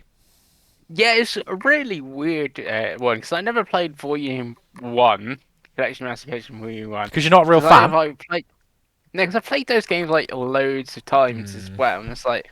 And you can, like, if I want to go play Metal Gear Solid, I can go put my PS1 disc in my PS2 right now and play Metal Gear Solid. Or I own it on the Vita/PS3 because I own the PSN version of that. Or I could go play Twin Snakes on my game. I was going to say, how many times have you bought Metal Gear Solid 1 at this point? What are we on now? 4? Did you buy it on the PS3 collection they did? The Legacy collection? What, as in the... the big box No, that's got all of them. No, I don't own the Legacy collection. But that was a fan, Craigo, well. Apparently. I'm pretty sure that's a download code as well. And obviously, I own Metal Gear Solid digitally on Vita/PS3 and PSP. I could actually download it and play it on PSP if I really wanted to. For that. But Metal Gear Solid 4, like you said, has been trapped on the PS3. Well, since 2008 and stuff like that. That's when I played it. I played it 2008 last time. I say played with air quotes because that game made me late for work because the last trailer or the last cutscene is 90 minutes long, Craig. The final cutscene. That's like 9 games for 2026, Pengi. Yeah. 19 minutes long. That's the length of this podcast. Is that one cutscene? Yep. Jesus. Yeah, so I've and we didn't have trophies back then on the PS3. You're only doing it for the trophies. No, it's Metal Gear Solid 4 is like such a weird game.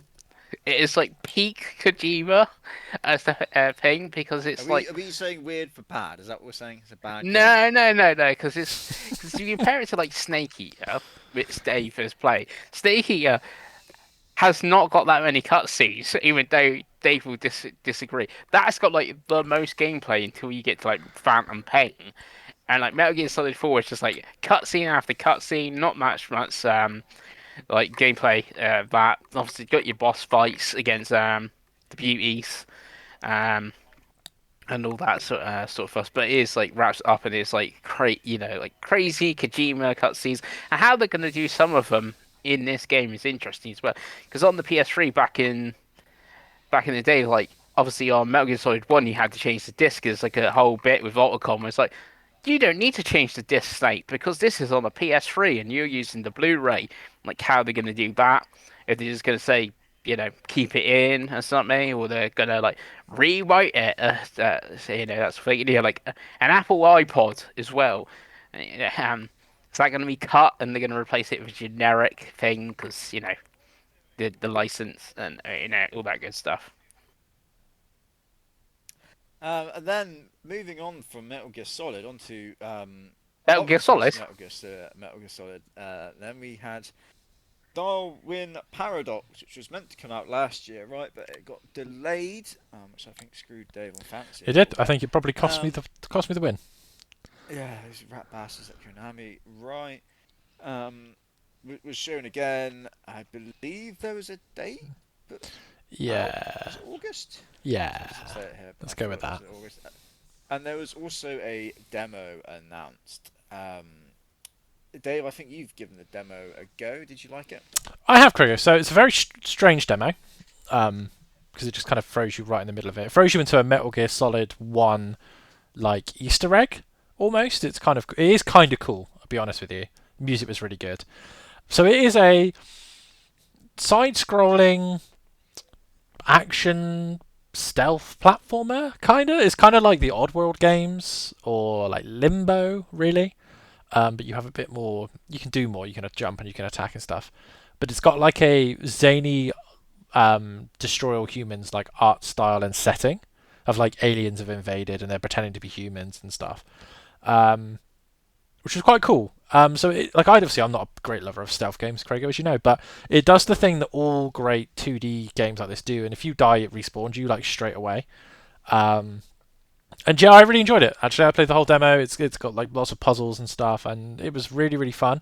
I played it on Switch too, and this is the biggest example I have seen yet on Switch 2 from docked to undocked performance. The jump from undocked to docked is, I'd say, maybe more than 100%. Because I played it mainly docked while I was here, just I turned and I was playing on the TV. Looks like I'd say like a decent-ish, like 1080p game. Like, looks pretty cool. But to play it undocked, it looked like terrible. I think it crashed on me at one point. So they definitely need to work on that. Docked, I don't think you tell much difference to like the PS5 version. Really, it was all pretty much the same. But yeah, undocked, they need to work on it. But yeah, I was really impressed with the demo. It's a game. It's £20, 19.99, and I think it's probably worth that from what I played, Craigo. I did really enjoy it. And I do recommend the demo. Like I said, I would probably play it on PS5 if you want a more stable. If you're going to play it in bed, PS5 and Portal will probably be your best way to play it. But I do recommend checking the demo because I did quite enjoy it. Yeah, so I've actually I've started. I haven't finished it yet on the PlayStation because I started it just before the football kicked off, and then it was actually quite a lengthy demo. So I was like, oh god, I've not got time to finish this. So I need to go back to that at some point. But I quite like what I played as well. I think the Limbo comparison is like weirdly uh, accurate as well because it's very much a game that I feel like you're designed to die a lot, Yeah, right? There's a lot of it where it's like it's like trial and error. yeah. Like you don't see stuff and yeah, it is like all right, you die, but then you're straight back in the action to like try and figure it out. I quite like. I thought it was quite cool that, like you said, the whole like weird setting with the aliens, and you're playing as this weird octopus, right? And it's taking the piss out of Metal Gear Solid. It's very self-aware. I quite like that, and it's very good looking. The octopus feels nice to control and all that jazz. I did think like it was a bit tight on some of the like. There's some of the gaps where like, oh, you've got to go at this moment, and if you're Yeah. a bit late, then you miss it. And it's a bit like, oh, okay, I know I'm respawning in a second, but I was like, just for the how like odd and zany this game is, it felt a bit like, oh, you could have just given me like an extra a second there. Do you know what I mean? How far have And you if it, got? What powers do you if it have was, so far? oh, I'm I've just got to bits where I'm like swimming with barrels, basically. Oh, okay. So if you had like the camouflage stuff as ready, where you can like Yeah, yeah yeah, yeah, yeah, because I thought that was really cool. But yeah, I do agree. I think yeah, it is quite. It's very odd world. Like, oh no, I've been seen. I'm yeah, dead. yeah, absolutely. But yeah, I thought it was quite fun for what it is from that demo. Pengi, I think I saw you playing the demo. Yeah, I've also played the demo of Tactical Octopus Action. I obviously don't think this level's going to be in the game. I think the first little bit before you get to the Metal Gear is going to be in the game, and I think then the Metal Gear is just like the wink wink thing of the demo. I quite liked it as well, and it's actually coming April Oh, nice. 2nd of the 4th. April's the 4th month, isn't it? It is. Yeah, so that's when it's coming, and it's 20 quid on PSN because I got it up here. Yeah, I quite like what I played, and like looking at the screenshots here on PSN, it shows the octopus in a robot suit and stuff like that. So there's going to be other silly moments. Like I said, the limbo inside those sort of game comparisons. So far, mainly a bit more silly than I think it's quite a good comparison. Yeah, absolutely. I think 20 quid's not bad either. I think No, that kind No. of seems pretty on the money for me. Again, sticking with Konami, we had the Castlevania logo came up, and I believe it said the 40th anniversary, right? Yep. hmm And we've had a lot of like ports and stuff of collections of Castlevania games. You're like, oh, is that another one of them? No, this is it. This is the one that's been rumored for a while. Yep. With Um, finally a new Castlevania. Yeah, it's called Belmont's Curse. It's set in France. Is this set around the second of the animes? Is it the same? Uh, uh, I try No, to think. No. because the No, I'm second trying to, anime is in The France. second yeah, I'm one trying to think is which. Richter. So this is Oh Yeah, yeah, so that's this Belmont's is Curse. because you're playing as Trevor, aren't you? I think this yeah. is. I don't think this is going to be. I mean, I don't. I wouldn't confirm fucking Castlevania timelines, but I'd imagine it's around the same time as the first, 23 years. 23 years after Dracula's which curse. is Castlevania 3, which is what the Yeah, first anime is based on. Craigo. because Okay. they apparently is Trevor Belmont in Castlevania 3. Yeah, that's Right. it's Okay. so it's Trevor, Cypher, and Alucard are the three characters in that game. So Yeah, there'll be. It looks like it's Cool. Trevor and Cypher in this. There was no Alucard yet, from what I can tell. we want Alucard. Give us Alucard. You want big sexy Alucard, don't you, Pengi? We Exactly. always want Alucard. Um, And they but yeah, they also showed this. Looked pretty cool. I thought. Mhm. Art style was a lot less. I was expecting a lot more like gothic-y. Seemed a bit more kind of bright and colourful. Did they say who's making this? It's the Dead Cells team. Oh, interesting. People like those games, don't they? They did. It did have it looked like it had very quick movement and that sort of thing going on as well. So yeah, Pengi, you excited for some modern day Castlevania? Old, Day Castlevania. I'm also surprised we hadn't had it ported yet, because I don't know how long Apple, but they did do a new one for Apple Arcade, which I think people forget. Because I was watching a video the other day when they're Everyone's like, forgotten about Apple Arcade. no, I was watching a video the other day and they're watching like the top 10 game series that should come back, and Castlevania's on there, and like we haven't had a Castlevania game for like since 2013. It's like this one that came out like 2 years ago. If it doesn't come out on Uh, PlayStation, Pengi, it doesn't count. You know the rules. oh yeah, it's because it's Apple Arcade. That's the thing. But I suppose that hasn't been ported to anything yet. Because like Parrot Splintered Fate, I'm sure that is Apple Arcade and it's now on stuff. But Konami afterwards did say they've also got more stuff coming for the 40th anniversary. They just said stuff coming, so that could be another season of a show. Because I've never actually watched Nocturne. Watched the first It's okay. Castlevania anime, all that, but I've never watched the Yeah, it's okay. Nocturne anime and something. So they said other stuff is coming. Maybe I don't know. There's remasters of Lords of Shadows or something. Could be something like that. But yeah, more Castlevania is on the way. Yeah. What about you, Davey? You keen for some more Castlevania? I'm tentatively interested, Craigo, because obviously I really like Castlevania, and it's a series I used to really like back in the day. I think the art style looks. I like it because it's not. It looks like some money's gone into it. Like it looks pretty interesting. I'm just I need 1,000% confirmation it's not a roguelike, and then I'll be because that's my. As soon as I saw the Dead Cells devs, my heart sunk a little bit. I was like, please just be a Metroidvania. Don't be a Metroidvania with roguelike elements. Don't be a roguelike. Just be a classic Metroidvania. If that is the case, then I would probably be interested to give it a go, Craigo. But what about you? I am hoping the Castlevania is a Metroidvania. Yeah, What about a roguelike with some Souls-like dabbled in there, Dave? absolutely Yeah? not. No? No. No? Oh, okay. Again, sticking with Konami, we had Silent Hill Townfall, which I believe is their weird one where Annapurna are involved as well for some Hmm. reason, but then it's obviously not being made by Annapurna because Annapurna just published games, right? It's being made by some Scottish team. Well, they're making that Blade Runner game, remember? No, I suppose that's Yeah, probably so someone else's, I would have thought. yeah. I think this is the first time we've properly seen this, and they announced it was happening, right? Mm. And it looked really pretty cool, I thought. They did do the transmission after. The transmission is basically just all about Silent Hill Townfall. And it's like a little, it's almost like a developer underscore direct. Like they have this team, the Scottish team. They're kind of interviewing them. They're showing you around like the little villages they use for inspiration for the Scottish town it's set in. I'd very much, if you like the look of Silent Hill Townfall, I'd recommend giving the transmission a look because it's a cool little show, and it does, like I said, it does have that like developer underscore direct kind of themes going through it. And yeah, I thought this looked really cool. Obviously, it's in first person. They said this is the first full length Silent Yeah, Hill. because It's in the short first person. messages was first person, remember? Yeah, yeah. So that's quite cool. It's got they were showing off that it's got like a peaking mechanic. There's some sort of handheld radio VCR thing which you can tune and it's going to show you where enemies are.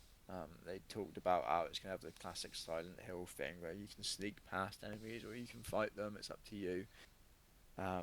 Yeah, there's been a lot of Silent Hill recently, and I've like more good Silent Hill to me. What about you, Pengi? A lot of Silent Hill, and they said they want a game of the year, which that sounds not a great thing, a Silent Hill game a year, but this did look good. I guess if they keep doing it with different devs and stuff, maybe they can keep up the quality. I've never played any of their other games. They're called Screenburn now. They were called No Code or something like that. I've not played any of their They did other observation, didn't they? Which I yeah, and they did quite Stories Untold as well. I think they did one before that, but I think that's even smaller and even more indie, so, before they even got like slightly bigger games with Stories Untold. But it does look like Silent Hill with the monsters. How they connect it, because obviously you're in Scotland now, not Silent Hill. I know we just F in Japan, but that does, if you've played F without spoilers, does connect it to Silent Hill in a way. You might have to think about that, Craig, how it connects to Silent Hill.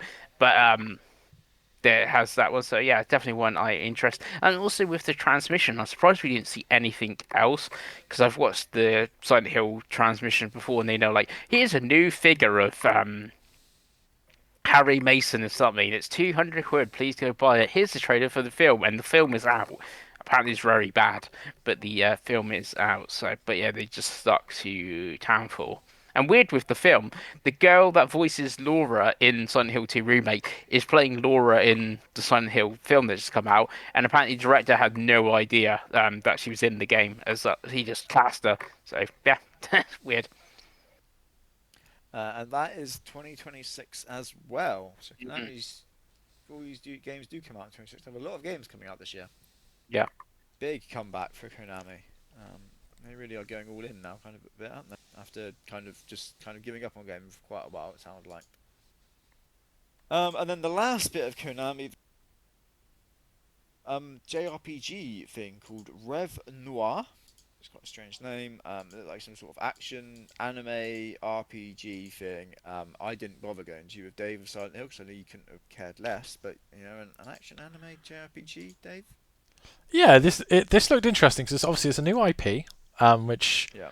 is nice to see. We don't often see many new IPs in these shows, so it's cool to see an anime game from Konami as well. Again, not something we've we've seen, especially in It's recent years. surprising thing you're saying about like new IP. Konami, like, because they own Suikoden, they could have just done the new Suikoden game, for No, instance. but you know, like you Yeah. can't win, can you? Because you can moan about not you can moan about constantly using IPs, or you can moan about just constantly new games, right? But for me, I'm interested that this is something completely new from Konami, right? And I think, to be honest with you, Suikoden's one of those things. If it was gonna be a Suikoden game, you lock yourself into a very particular type of game with Suikoden, and I don't think Yeah, you yeah. can win with fans of that type of game just because it's been so long, right? Whereas this Rev Noir, it looks kind again like I get kind of like slightly darker Tales Yeah, I thought it vibes. was a Tales game, and then I yeah, I also did. remember we were doing Konami, so it was like, it can't be Tales because it's Konami. Yeah, but no, I'm interested, Craig. I'm interested. It's one of those that I look forward to them doing a proper review of it, proper reveal of it. Sorry, and then going forever. What about you, Craig? Because you often, if you're gonna JRPG, you tend to prefer the action ones, right? Yeah, I thought it looked pretty good. Obviously, there's no date for that one, so you assume that's going to be a year or two away, right? But yeah, as for just like a opening trailer for it, I thought, yeah, this looked pretty cool. Um, yeah, I like the look of it. Pengi, what about you? Yeah, I think this looks cool, and that I do like a JRPG, so it's one that I'm definitely interested in. Yep, and then after the little Konami showcase, that was the end of that. Back to normal state of play now. We had a John Wick reveal trailer, boys, made by Saber Interactive. Um, they were they were showing this, and I was like, are they going to have Keanu? Because they weren't showing his face. I was like, was it just going to be like a likeness sort of thing? And it's like, oh no, that's definitely Keanu, isn't it? Definitely Yep. Keanu. Um, yeah, I love John Wick. This looked like John Wick. It looked brutal. Like there was lots of stabby going on. And Saber, they've got some track record, right? So yeah, I have some hope for this. Dave, do you like John Wick? You a John Wick guy? I liked the first couple John Wicks, but there's too much John Wick now. It's got to that point. Yeah, because there's even spin-off John Yeah, Wicks with now that I haven't seen. Like, is it Ballerina's Ballerina worth maybe? Is watching it? because Anna de Armas might be the best looking woman in the world, so that might be Okay. worth watching. Yeah, Obviously, I'll check famously, that in Saber some point. made Time Shift, which is one of my most hated Xbox 360 games. So we'll see. It to me, it looked like the little gameplay they showed at the end looked a lot like what was that game that everyone liked where you got older as you fought that was once a PlayStation Sifu. exclusive. That's the one. It looked like Sifu with a John Wick skin. So we'd have to. I think that they didn't show enough for me to get excited or not excited, Craig. I think is the diplomatic way to say it. Yeah, absolutely. Pangy, do you John Wick or do you not John Wick? I've only watched the first two films. A bit like Dave's saying, like, oh, it's like there's four films. There's a spin-off. I think they're doing a TV series as well. I'm like, they're doing an awful lot of, stuff. So The obviously, last same, but film's really long as well. yeah, and obviously Really long. Saber, published, Space Marine 2 and things like that. So they have, they do quite a few things. They did announce that Keanu and the director of like the first one are like doing stuff on this, and it's a prequel as well. So you don't need to go watch all four films because this is a prequel. So Perfect. There you yeah, go. it's Um, also having like kind of odd having this and Bond in like the same thing. They like both kind of similar. This looks way more violent than Bond, but yeah. yeah, it is. Yeah, absolutely. Hmm. Um, then, God, we had Marathon has somehow returned, Dave. Uh huh. Marathon has returned. It's back, and But it's it's better than returned with ever. Jennifer English also voicing. Yes, that's what they've done. They thought, how can we save this? Right, let's give Jennifer English over and get her sexy voice in the game. That will get people playing, right? Yeah, they showed it again. They've announced they're doing Service Slam tests as well.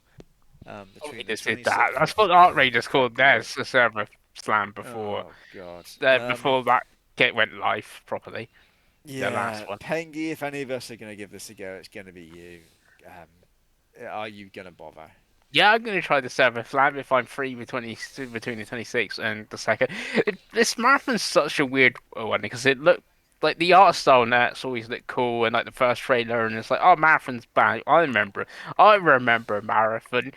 I'm old, and like the art style and that, and it's like, oh, it's a distraction shooter, and I did play one of the betas, and it's like, oh, yeah, this isn't really good. But like since then, it's like, have they actually taken things on board? Because it does look better, and like this story trailer with Jennifer English, doing like the AI robot character and like Dean's stories stuff like it. We will see. I think people are more positive on it now than they were, sort of thing. I don't know, because also we've had Arc Raiders and now people like extraction shooters and stuff, and they're like, oh yeah, we like extraction shooters. This looks kind of cool because it's got this weird sci-fi setting and sort of thing. So we will see. Okay, I can't imagine you're going to bother, Dave. No, nothing's changed from when the last beta and alpha's come out. I think that maybe the PR and marketing's been a little bit better because people aren't as bashing it, but it's not a game for me, Craig. Nor would I imagine is it a game for you. You could download the beta on Steam. Try it on your Legion Go. See how it I'm, runs. yeah, I could or I could not.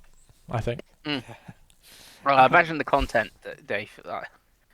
Next up, we had their new games coming to PlayStation Plus, and they announced that that's going to be Marvel's Spider 2, Tekken Dark Resurrection, Time Crises, and The Big Walk are coming to the PlayStation Plus Yes. catalog So and Classics Tekken. collection.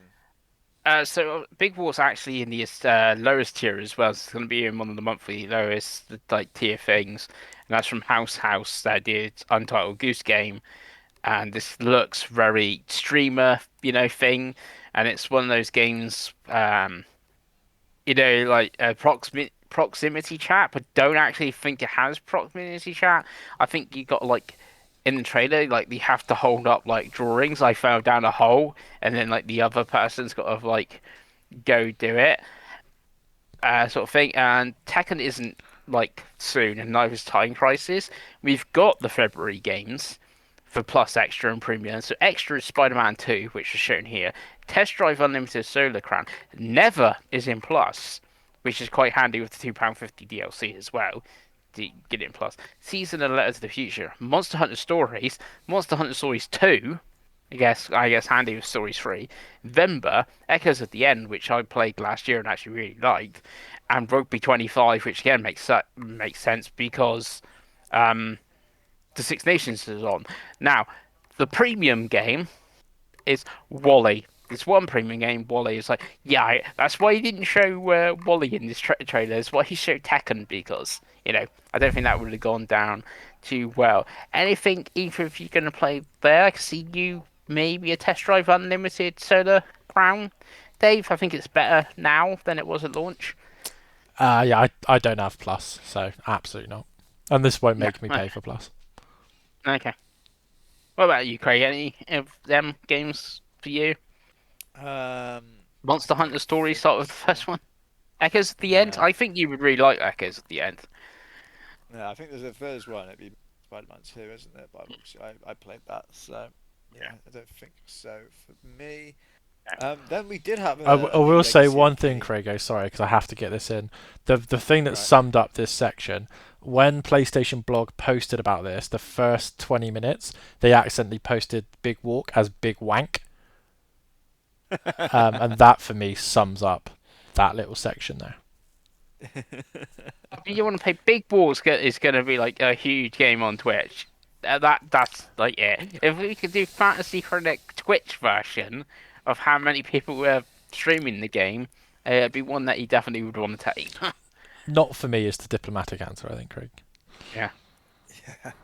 But then we did have the new Legacy of Kain game, which I've completely forgotten about. That existed some sort of 2D thing, retro. Yeah, another one. Another one in this showcase. Yeah, yeah, that happened. Then we had Saros gameplay overview trailer, which we've obviously seen Saros before. If there's any of us who play this, Pengi, so I'll let you go there because I don't really have anything to say about Saros. Yeah, so this is the trailer that has like most convinced me to play Saros. Like we see more story, with Devon is I think his name. The character is not Rahul Cooley, the character he's actually playing. I think It's called talking with Arjun. other characters. Argent Deveron, Yeah. isn't it? That's I think, yeah. Um, Talking to the other characters and actually seeing other characters and story and stuff I know the story stuff in Returnal is supposed to be quite good, sort of thing, but like this seems more like normal way of telling it, where obviously it being a roguelike and you die a certain amount of times and I don't know stuff happens, and then the whole perk system of like you actually keep all your perks. You don't die and lose everything. You're still keeping stuff. You can balance the gameplay. You got to keep it balanced all the time, but like you can make it so enemies give less damage or something. I can't actually read them because it's quite small, but I don't know, you got less bullets or something like that, and you got to keep about, so you can make the game either easier or harder for you and sort of thing. And the other big one that I liked was you can actually skip areas. So it's like, oh, we've already done Shattered Rise, we're on the second area. I can just skip to that instead of like, oh, I've died, I have to start all the way back at Shattered Rise to get to where I got to go. Don't That's you the just skip the problem. whole game, get your credits, get it sold, move on. That's where I've always had the problem with like roguelikes. It's like, oh, I've got 2 hours in, I've got this I've got this great build or whatever. I'm having a lot of fun. Oh, I've died. I'm now back to the start. I've basically like gained nothing, and that I was like, great. I got to do all that again, sort of thing. I might have gained one thing, and like, oh, I've learned how that boss fights now, so that boss, be easier. And it's like that sort of thing. But this looks like right the stuff that can keep me where I am in the video game. So that is does make me much more interested. And luckily, Pengi, you can spend 79.99 to play the game 2 days early with I won't be doing the that. digital deluxe edition, which is I 3 will be armors and the 48-hour early access, Gregor. what I will be doing is I'm going on a site called Game Collection, and Saros there is. I tell you how much it is. 64.95, Dave. It's From £70 RRP though, Pengi. Let's never forget. Yeah. Not for you, Craigo. Oh, absolutely not. Too much sort of roguelike crap for me. No, that's the Absolutely thing, but they've got options so you don't have to do like the roguelike. You don't have to do half what the it. game is. You can just skip out on the game, the roguelike game, by not doing the roguelike stuff. Yeah, I'm not it's going to actually buy a roguelike just because it says PlayStation Studios on it. You know, I'm not... Oh, you edgy bitch! I'll get thrown in the comments for that, Craigo. Did I buy Returnal? No. Did you Have not? I played Returnal? No, I've not bought Returnal. Have I played Returnal? Was it when your No. PlayStation was broken that it came out? I don't think so. So I've not bought Returnal. I've not played Returnal because I know it's roguelike and I know the stuff that's in, that game. Where this, like I said, it does look like it gives me a bit more Peggy, options. as long as you enjoy it, buddy, we don't mind. Yeah. Yeah, you do you. You enjoy what you want to enjoy. Also, I guess again, I know it's a little bit like I didn't like Souls likes. Now I quite like a Souls like. So You're a new maybe- man. You're a new man. You've broadened your horizons. yeah. You've smashed a hole in your door with your head. Yeah. Right, next up we had Marvel Token character reveal trailer. We had it was the X-Men, right? Mhm. Storm, Wolverine, Magic, And Danger. someone else. Danger. Danger. Never heard of them. No. There's gonna be 20 characters in total. Headset coming to life or whatever. Okay. Again, I would have thought if anyone's going to play this, it's going to be you, Pengi. Yes. So, are you interested in this? Yeah. We now know officially because it went up on Steam early thing that we got 20 characters at launch and stuff, which I don't think is that many if you consider it's a 4 versus 4. That's like a lot of like your characters taking there, but they announced, even though they didn't really show it very well in the state of play, the story mode. They called it episodes in this, and it's why you've got this X-Men team because this is the X-Men episode, and then like all the cutscenes are done in the manga because obviously it's like this weird, it's Japanese setting even though they showed English VO now, so they're doing a manga to tell the story through these episodes of all these different teams. So this is the X-Men one. Maybe obviously there'd be one with like I don't know Spider-Man and Iron Man. I'm trying to think who else the two. I don't know, Captain America and I'm trying to think who the other one they team up. Venom. I don't know. I think Venom's in this game, and team them up to do teams stuff like that. So there is a story mode in the game as well. So that's a good thing. That's something for you to look forward to, Pengi. Yes. Um, And they I can. dated it as well. I think this is August. Okay. Yeah. I can't imagine you'll be jumping into the movie. Not no. It's again. It's a $60 game. That's been announced now. And 6th of August. Yeah. having seen 2XKO, which is a massive franchise, struggle to be free to play. Yeah, I'm a little bit worried. This game was a lot better than 2XKO from the beta that we played. It was a much more sort of easy to get into fighting game. It was quite fun. I don't get me wrong, but yeah, for me, what would that be? £50 probably. I think that's probably a step too far, considering how many other games there are to play, Cricket, and fighting games. It is It's £10 more or $10 more than the Invincible one coming. yeah, which is Yeah. and again, it's one of those like this is also only coming to PC and PlayStation. So I mean, if it was on Switch, maybe I'd be more tempted. But I think if you're into it, and you're gonna play it a lot, then cool. But and if you're gonna do that, it seems like the Ultimate Edition that has all the season passes and stuff, because that's not free. Characters and the passes you have to pay for as well. Yeah, but I think I don't know. I don't know how it's going to do, Craig. It's either going to be come out and be the next big fighting game, or it's going to be another it underperformed story. Arc System Works generally do quite well, so you'd imagine it would do well. But yeah, no. Yeah, I think it's going to be. It looks like a hardcore hardcore Yeah, fighting game. I think for that audience, they're going to love it. They're going to eat it up. There'll be esports, whatever. yeah, and obviously Sony I do owns wonder if everyone else Evo, is so like, ooh, is this? yeah. Yeah, They this sold is it, too though, didn't they? hardcore for me. Oh, they sell it. Okay. Yeah, they sold it. They sold their shares. And we didn't see the Flex Strike. So where's the special Iron Man edition of the Flex Strike for Pengi? I'm That's what I guessing want the to see. Flex Strike is coming August, along with this. So Yeah, maybe it's a bundle. You can get the game and the Flex Strike together. That'd be good. that makes sense. Right, we'll split the next pick into two parts. So we have the God of War section next, boys. hmm First of all, they announced that they're doing a trilogy remake. Is now in development, although they did say very early stages. The voice actor out for Kratos. To announce all that.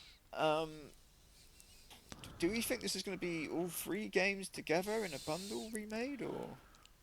Yeah, they're not very long games. They're only about 10-ish hours. Like the three of them combined are like less than like God of War 2018 is like one thing. So I Okay. can see it being like one big game, and like you move like how are you going to move in from God of War 1 to God of War 2 to 2 and 3? Like how they blend that all together and stuff. Sort of thing. But again, I guess that's why you have a remake, so you can do things like that, sort of thing. And I think again, uh, I think in whenever this comes out, let's say 2029 or something, um, I think they will change content from the God of War trilogy originally, or that was on like PS2 and PS3, over to to this remake sort of thing. And the original trilogy was more like Devil May Cry, right? Yeah. Yeah, Like yeah. it was action, hacky slashy, kind of Yeah. almost a little bit not quite top down camera view, but that's sort of like zoomed out sort of thing. Wasn't Yeah, the it? camera is Some definitely action. way further back than the over-the-shoulder camera of 2018 and So Ragnarok. you imagine it would still be that sort of thing, right? It's not going to I would be. think so, because obviously the Blades of Chaos and stuff compared to the Axe. I know the Blades of Chaos are in like 2018, but how they control and stuff, and the other weapons you pick up, and that's like type thing. And I imagine you'd be excited for this, right, Pengi? Because this is the games that the podcast was originally named after, right? Yeah. So I am excited for this. Again, like they got the OG voice actor back, so obviously he's recording new lines, so doing new VO work and everything like that. So it's like the only thing is like I get why you've announced it now because it's the 20th anniversary still, and it's God of War, and stuff like that. But we're not going to see it till like I said, 2029 or something. So it's just like, do you need to announce it like now? This is like one of the PlayStation's problems. And like in the PS4 generation, rolling out things and they didn't come out for years. Xbox did the thing, as well. They announced Fable like 6 years ago, and obviously Perfect Dark was zero, whatever it was. That was famously like, so it's like, just announce it like maybe 12 months before is coming out. But I get it, it's the anniversary, 12 months' time, or it's going to be, like 2028 is going to be the 23rd anniversary. We're not going to celebrate the 23rd anniversary, God of War. That's silly. So I get it, but it's a little bit, yeah. Especially if like there's lots of rumors and report that we are going to see Corey's game this year as well. It's like, just show us Corey's game if that's coming sooner. Sort of thing. You don't need to show like this God of War remake. You can say that after Corey's game, has been shown out and stuff. So yeah, that's like the only out of this state of play. That is like my one negative. Is but this. That's about it. Yeah, I think for me, because you're not really seeing it, it's hard to. Obviously, I absolutely love God of War 2018, but I obviously have no affinity with the old games. Whereas if they'd like shown this and it looked like incredible and like a really good remake, you'd be like, oh wow, that's not Mm. like you said, probably it's gonna be quite a while before we see this right properly if it's only in early development. Now, what about you though, Davey? Yeah, it's one of the things that did annoy me. I do agree with Pengi because it frustrates me that one they always seem to get away with it by just showing a logo, especially for a remake. Like, come on, just show the game. Like, don't if it's not ready, don't show it. And the revisionist history about the first voice actor is blowing my mind on the internet at the moment because everyone used to hate Kratos' character because all he did was shout. There was no the reason they got rid of him for Christopher Judge was because he couldn't emote at a low voice. All he does is shout in those games, Craiger. Like, you think he's an angry boy in 2018? Oh my days! In the first three, does he say a line that he doesn't shout, Pengi? Very unlikely. Yeah. So I'm kind of like, well, people are going, oh, this is fantastic. It's like they showed a logo with a voice actor that you all didn't like, but because it's PlayStation, yep, fantastic. It winds me up. They Just use back voice acting in the next thing as well. So yeah, I know, but it's like, come on, just if it's a remake, I don't care if it's the 20th anniversary. If it's not ready, don't show it. If anyone else, if Nintendo went, we are showing Pokemon 2028, and here is the logo of Pokemon 2028, the riots in the street would be wild. Metro Prime 4. And did people moan about it? Yes, they did. And it's Yeah. like, it just frustrates me. And obviously Xbox learned their lesson. That's why they do dev_directs now. They go, Yeah, and hey it seemed guys, here's the PlayStation games. had, and it did seem PlayStation had learned their lesson. Apart from not this year's, but the year before Game Awards, where again, it's kind of the thing. It's the 10th anniversary of the Game Award. Jeff wanted the biggest, best, so he went and got Intergalactic sort of thing. But PlayStation did seem to have like learnt their lessons a bit. Like Kena, it's showing. You show it here. It's coming this year. Yeah. Great, sort of thing. I just think there's enough games we don't need to be doing this stuff again. Like you said, like they should have learned their lesson. For me, they should have ended on Marvel Tokon as well. But we'll get into that. Like you said, Craig's not played them, so we'll be interested to go in fresh, I suppose, in 20 on the PS6 when this comes out. Yeah, absolutely. And then to round it all off and to end it all, we had the much rumored 2D God of War Metroidvania thing was finally showed, which I think every PlayStation show, every Keighley show for the last 18 months, it feels like there's been like, well, this is going to be shown here. It finally was shown here, and it didn't look like what I was expecting. I'm going to be honest with you boys. I was in my head thinking this is going to be the PlayStation Studios 2D Metroidvania, right? This is going to be insane production values. There's going to be all sorts of. There's going to be some big emotional story going on. There's going to be these cutscenes. There's going to be the action's going to be really visceral. And it's all going to have. Yeah, it's all going to be cinematic. This is going to be, the PlayStation Studios AAA does the 2D Metroidvania, right? That was in my head. Anyway, maybe I built up too much for me, and then they showed it, and it's more of like what they said, like a smaller passion project with like a kind of like a lo-fi pixely art style, um, and it looked like more of a throwback. And I was just kind of like, huh. That's my reaction at first, huh. Um, yeah, I have watched Ray play a little bit of this because he was streaming it last night. I only watched about five. I thought he was playing actually looked better than what they showed, in all honesty. But even he was like, yeah, it's an and yeah, it's very much just okay. It's fine. You know, if you want to play a God of War Metroidvania, do it. But there's if you want to play a great Metroidvania, there's better ones out there. And just looking at early reviews now, it's got 2.7 at the moment on OpenCritic. So yeah, I don't know. It looks okay, but it definitely didn't look what I was expecting this to be. No. What about you, Dave? Is this what you were expecting? No, for me, if you take the God of War name off this, you would have given it the same reaction you gave Legacy of Kain new game that we went through 20 minutes ago. And I thought the Legacy of Kain game looks better than this. It's a very strange art style. I think it's a mix.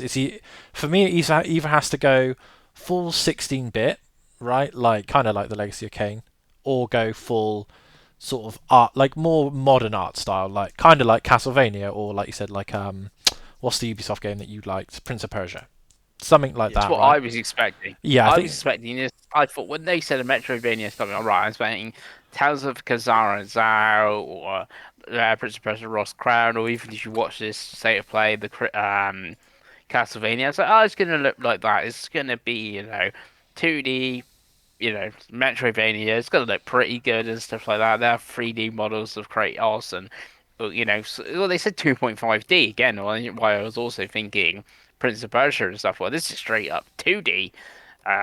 This God of War, Sons of Sparta. But yeah, I just Yeah. don't. I don't think it looks very good, Grego. To be completely honest with you. And then, like you said, the reviews have been sevens. The cynic in me, if it's not a Sony first party, those reviews are sixes. Doesn't look remarkable at all. Just looks like a game. Mega Cat's a strange studio to do it. Decent studio.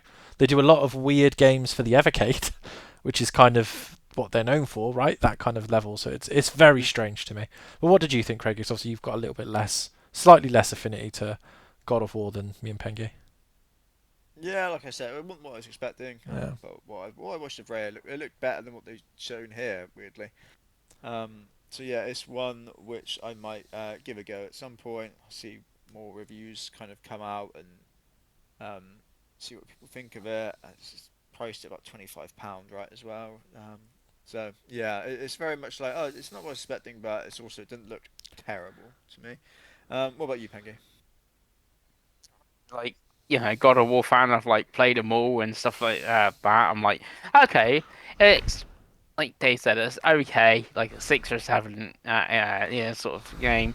I thought, oh, it'd be like 15 quid, 5, 6 hours long. And then I saw it was £25 and it's like 15 hours long. And like, really?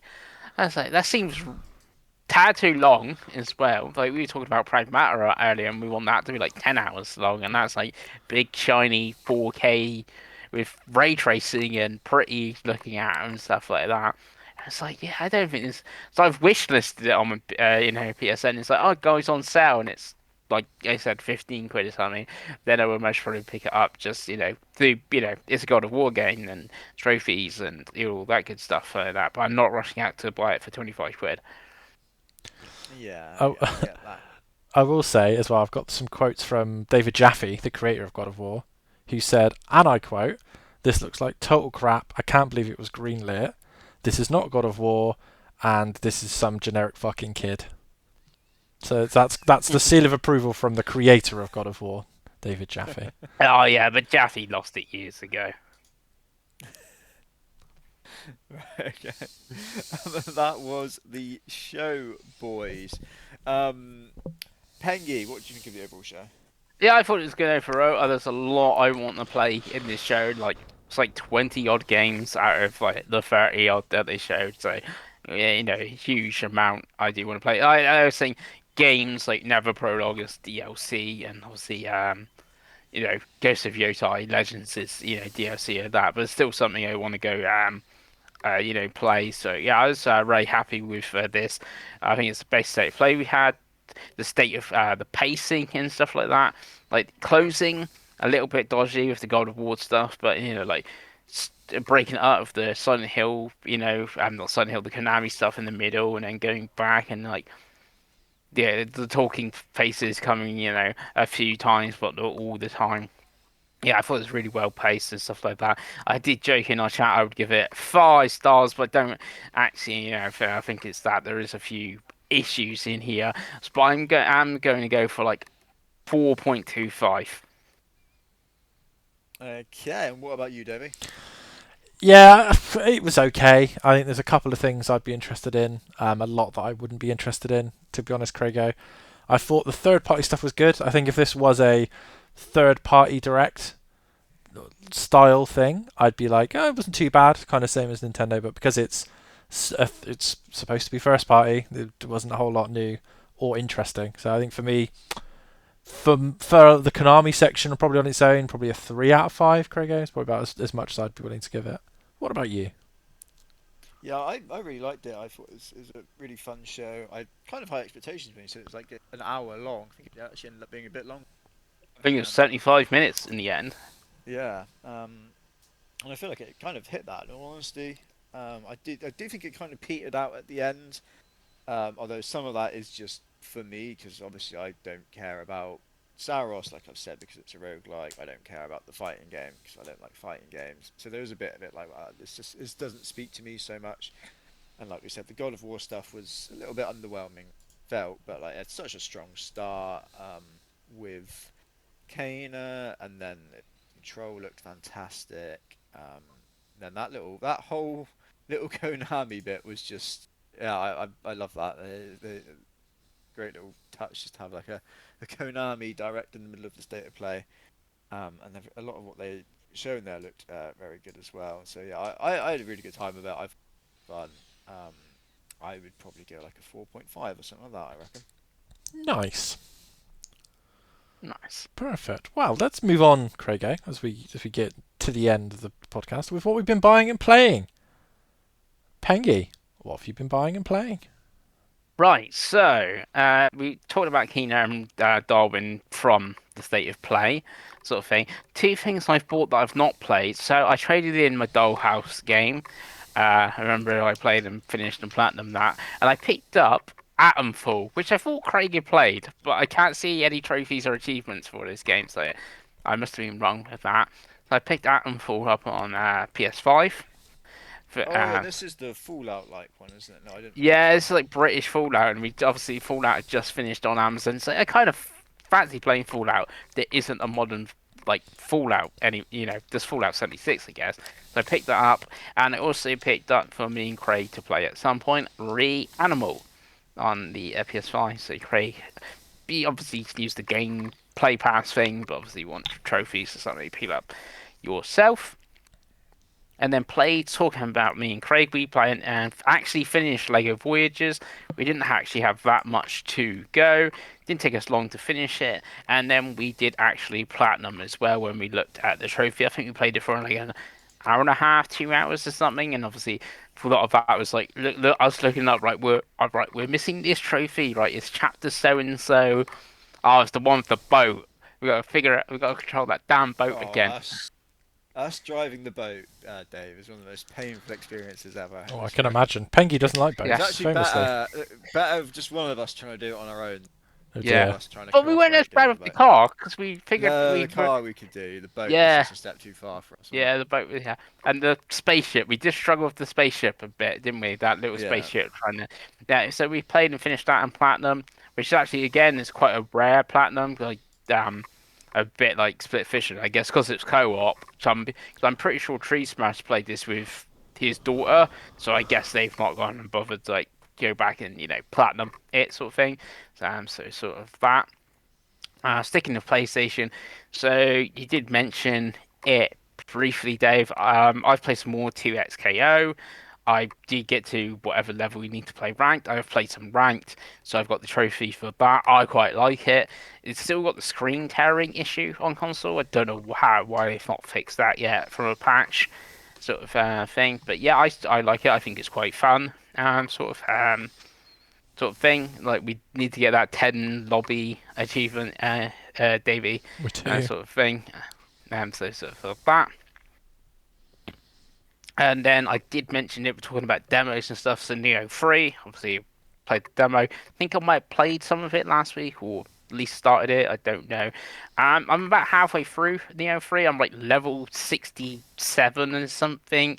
The cap is a level 135, but there's achievement for a level 100 sort of thing. So I'm about halfway through that. Really good, really fun sort of thing. It's a Souls like. It's not as Soulsy as like Elden Ring or something like that. Especially if you play as this like the ninja character that they have now, way much quicker, faster. You can get in, do a bunch of hits and stuff. You can use your abilities like your mist and something when you dodge so they can't see you and stuff like that. So that's a fun, pretty fun game. So that's PS5, just those ones. Then over on PC land, as it had an update, I've seen it had a big update, and I don't know when this big update actually come, but like it must have been recently because the Steam concurrent players on the Steam whatever you can go look at like suddenly went up and things like that. I went and played some Deadlock. I went back and played some Deadlock. Yeah. So I played it when like first came out. Is this game's still never been officially announced, even though it's like one of the highest concurrent played games on Steam. Play it when it first go, and it just like chucks you into the game, sort of thing. They had a tutorial, but just chucks you into the game, which is the free lane MOBA stuff of the hero shooter. Now you get a little home base. You can walk around with like a gothic manor type thing. There's a little training area where you can like train as the characters. There's like a voting thing they were doing where you could vote for which new character was coming next. There was only two left. When I jumped on the update, you could vote for Constance and Apollo, sort of thing. And they added a new mode as well called Street Brawl, which is still it's 4v4. I think the main mode is 4v4 as well, but not sure. And there's only one lane, not three lanes of a MOBA. So it's way quicker and stuff like that. And it's actually like really fun. And it's only 3 rounds as well. Well, I say 3 rounds. It's the first two 3 points, so you could go for 5 rounds, sort of thing. I've not tried all the characters and stuff, but what I have played is fun. The only thing, obviously, for me, it's a PC game, so 95% of people will be playing mouse and keyboards, and obviously I'm playing with a controller because I can't do mouse and keyboard, so I'm giving myself a disadvantage. And then the controls are kind of weird as well. For that, which is like you got Overwatch, which obviously the heroes got abilities and stuff like that. But on this, she's like you press the A button, that's jump. You press X, that's reload. Kind of makes sense. Thing, but obviously you have abilities. You got to press like the left bumper, and then it's like left bumper and A to do, you know, bring a zombie in because she's playing as Graves, and she can like bring a zombie in to go attack enemies and stuff like that. But I do really like it. When it actually gets officially announced and officially comes out, who knows? Maybe along with the Steam machine, sort of thing. But I like that. And then on Switch 2, Dragon Quest 7 Reimagined, which I just done like the Italian like little village. So we've done Ireland, Irish. Now I can't remember like, the second one's sort of thing, but we did have like an Italian one. So I'm only like 5 hours into that, and I have actually played it handheld and stuff. And yeah, I quite like it. Quite liked what I've played of that, and that is it for me. So I'm guessing it's all the islands like different little. I guess they got different inspirations of cultures. Is that what it is? Yeah. Oh, okay, that's pretty cool. Yeah, the second one, I was like, I'm trying to think what it really was, but it wasn't like anything. Like obviously the characters like are like called like O'Malley and O'Neill and stuff, and then like the like Italian ones are like saying "excuse me" and stuff, "scusa" and stuff like that quite often in the dialogue. Wonderful. Krigo, what have you been buying and playing this week? In terms of buying, I don't think anything again. In terms of playing, I played a bit more of Hyrule Warriors. I've come about I think 7 or 8 hours into that now. It's just a perfect little mindless do a couple of battles handheld jazz for me. I quite enjoy that. There's lots of stuff going on the screen. You seem to be unlocking loads of new characters. They're all different types of monstery humanoid things. There's flyy bird ones and all sorts. I don't know if all these races are in the Tears of the Kingdom They region. are. I have no idea. Mm. There you go. That makes sense, doesn't it? But yeah, they've all got abilities and it's all quite fun. And do little side quests to level them up and all this. I'm enjoying it for what it is. And I used to be a Musu guy, and it's fun to just go back to one and just oh, I've killed 900 people in 5 minutes. Love that. Fantastic. Um, Other than that, I've played Silent Hill F, which I spoke about last on the last podcast. I've finished that, quote unquote. Woo. I've done the first playthrough. Um, I loved it. I thought it was brilliant. I much preferred it to Silent Hill 2 remake in the end. I really enjoyed this. The ending shenanigans, I don't know how I feel about at the moment. I'm gonna say because you do that first playthrough and it very much sets you up for another one, and you're like, oh, do I want to do a playthrough? And I was like, oh, do I just list it on eBay and watch it? And I was like, I don't know. So I haven't jumped straight back into playthrough. I might do that handheld Mm. once I've finished Hyrule Warriors, and I'll start it. And if I get a couple of hours in, like, oh, just doing the same thing over again here, I might, I'll just give up, whack it on eBay. We'll see. Because there's a lot of different endings. Obviously, there's the jokey one, but then there's like if you forget about the jokey one, there's four endings essentially. So you have to play the game through 4 times, and it's kind of not like Nier where you're like different characters and that. It is, I think, just the same game. Mm. And that, yeah, I don't know how I feel about that. Like I said, I'll give it a go, and maybe I'll talk more about it, whether I want to do them or not. But yeah, because you've basically got, if you want to get the true ending, you've got to do at least 3 playthroughs. You don't have to get all 4 of the endings, but you've got to do 3, which seems a lot. Yeah, I feel of like like the same stuff as well. if they had focused this a bit more, they could have got this and been like, right, it's designed for 2 playthroughs, and then like me and the Chris Pengellies of the world maybe would have done it if it was 2. Would you have done that, Pengi? Yeah. Yeah, like you were like, oh, and then you get and like because it sets it up really well. It makes a lot of sense when you do it, and you're like, oh, Yeah. Well, and the I'm like, well, three this, three of the endings, from what I like remember because I went and watched the endings, do make like, oh, okay, this one makes sense because you've done this. This makes sense because you've done this. Ah, this makes sense because of a bit of combination of the two. Let's say. yeah, Um, yeah, and like even like the way the first ending ends, a big thing that's revealed, and you're like, oh, okay, I want to do a second playthrough now because it makes sense. And you're like, well, if I want to get this, I don't have to do another one. It's almost like I don't know if they're just too ambitious, maybe. I don't know. We'll see if I do go to play it again, essentially. But yeah, for the actual just playing the game, I absolutely loved it. I thought it was brilliant, absolutely brilliant. Um, Definitely would have made my top 10 last year. Absolutely. Damn it, Craig. I don't know if it would have been like massively high, but it would have been on there. Thank you. It would have been on there. Yeah. I don't know if it would have changed that overall list that much. Um, and then after that, I was like, well, I've just quote unquote finished one backlog game. I'm playing another. Let's start the third, boys. And I was like, well, I've got some time off, so I just want to start the longest of the 3 of the ones that I've got left. So I started Yakuza Zero, boys. Oh. I am on chapter 10, I believe, and I can do this live because I'm on PlayStation. Apparently, I'm 52% through, and I'm 22 hours in. I think there's 17 chapters, so I don't know how the maths gets to 52. I don't know if that's right or how it works out. If it's the length of the chapters, who knows? Obviously, I've played a lot of the modern Yakuza games. Going back to this one, it definitely feels older. It definitely Right. feels jankier. The combat is not as good, definitely. The camera feels jankier. It looks uglier.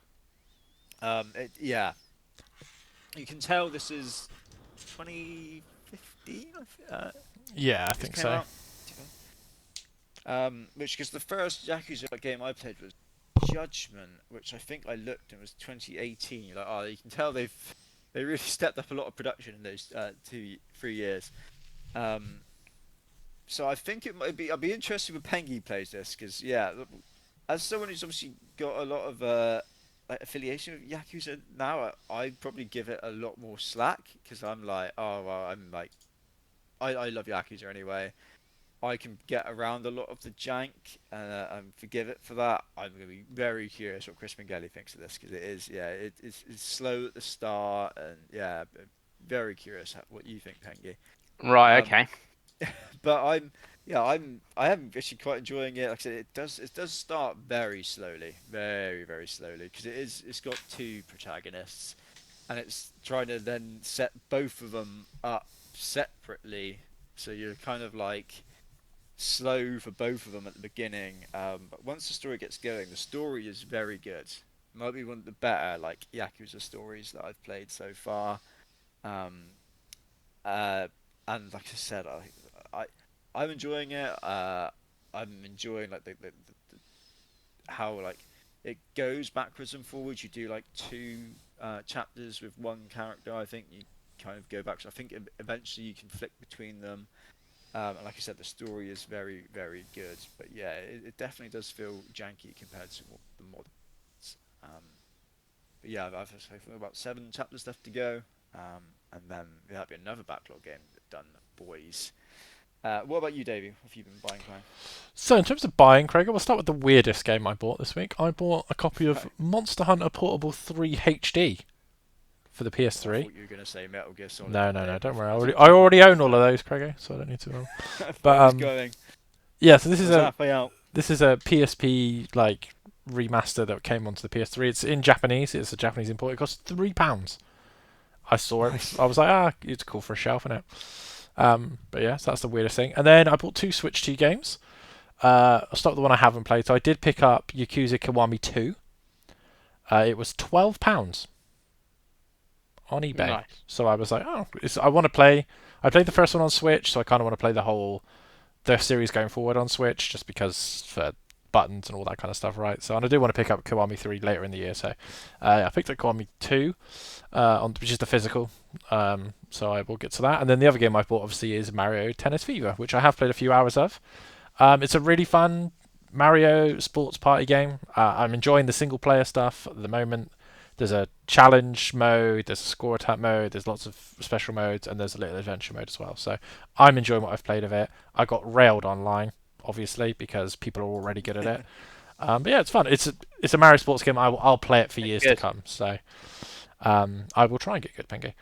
And then what else should we go for next? Let's go for the rest of the Switch 2 stuff. Right. So I've played a lot of games this week, boys. To be honest with you, I've played some more Mario Galaxy 1, which is one of my backlog games.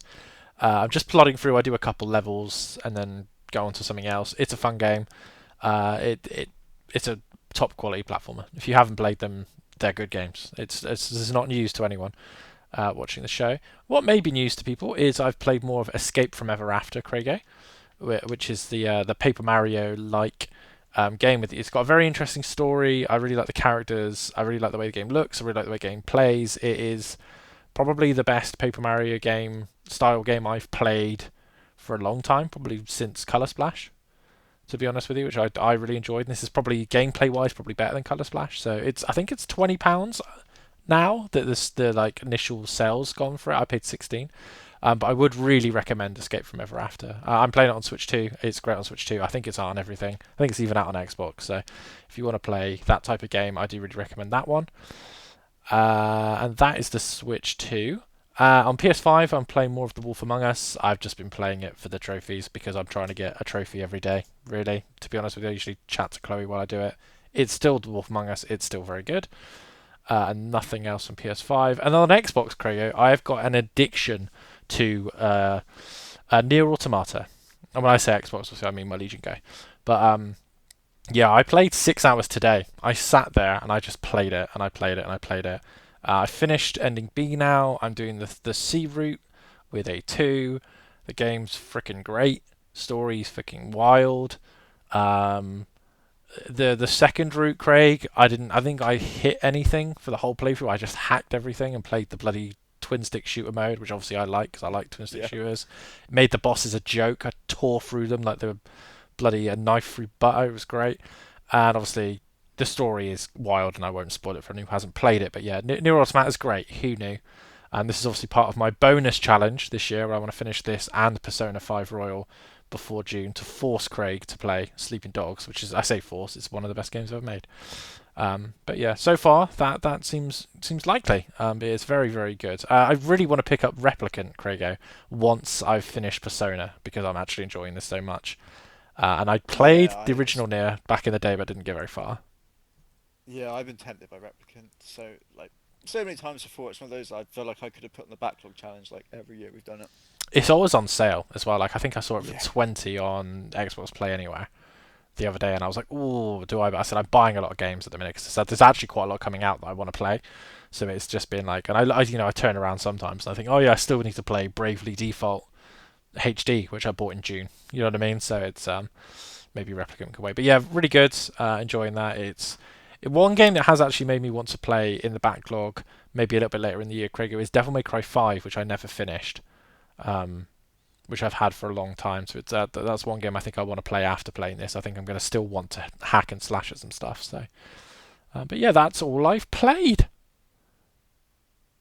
And that's Nice. another podcast. 2.5 hours. So if you got this far, thank you for watching. You are much appreciated. So next week, barring any magical showcases, which I don't think we will get, we will be doing our top 10 games of the last 10 years. I think we're going to get a Pokemon Presents, Pengi, but I think that'll be the week after.